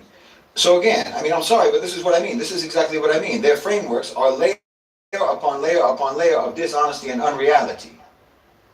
I wouldn't have to pick apart so much if there wasn't so much to pick apart. You understand me?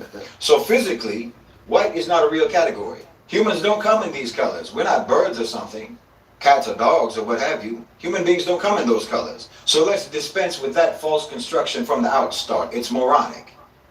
And it only exists for political and economic reasons. Very true.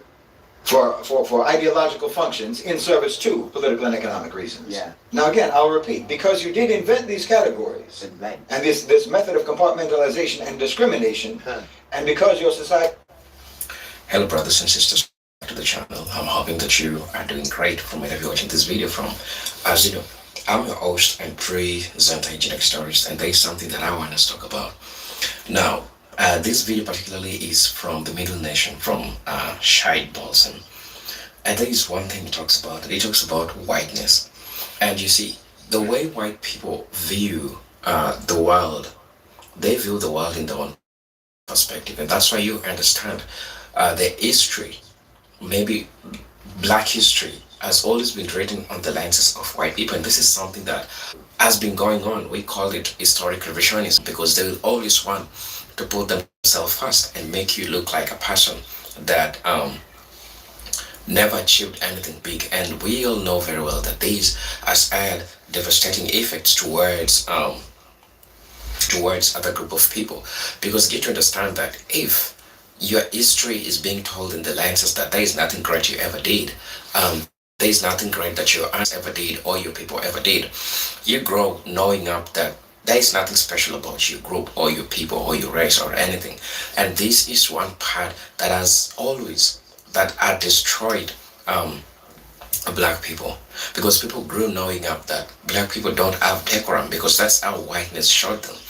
And white people put themselves on the brighter side, like that the honors of civilization, that the honors came with everything. So when you get to understand and look at how whiteness was invented to put or to look to make a black person be or to belittle a black person. And this is through the historic moments that we have seen. But what's the most important thing is that we are living in the moments where everyone needs to know the truth, and the truth needs to come out. Because majority of the things said about black people has ever been lies. They have lied about black people. So when we talk about whiteness, we talk about a moment when the truth was stripped down and lies were painted, and it made white people look some type of way. And there are a couple of things that these moment revealed. This moment revealed a group of people that can never take the truth, a group of people that can never accept the truth, because to them, if you try to tell them the truth, now you starting to become unfair. Let me tell you the definition of fair to white people or to whiteness. Fair to white people is that you get 40%, you get 30%, they get 70%. That's how fair it is. Yeah.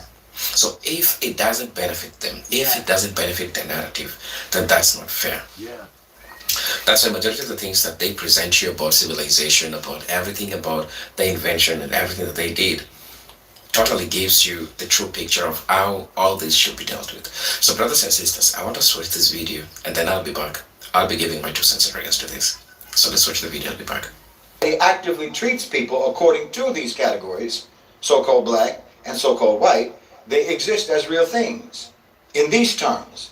Because you act like any of this is real, because you act like it's real, so now you have created very different experiences for people, which means different histories for people, different communities, different identities, and so forth, all on the basis of your fabricated categories. So we have to make that distinction.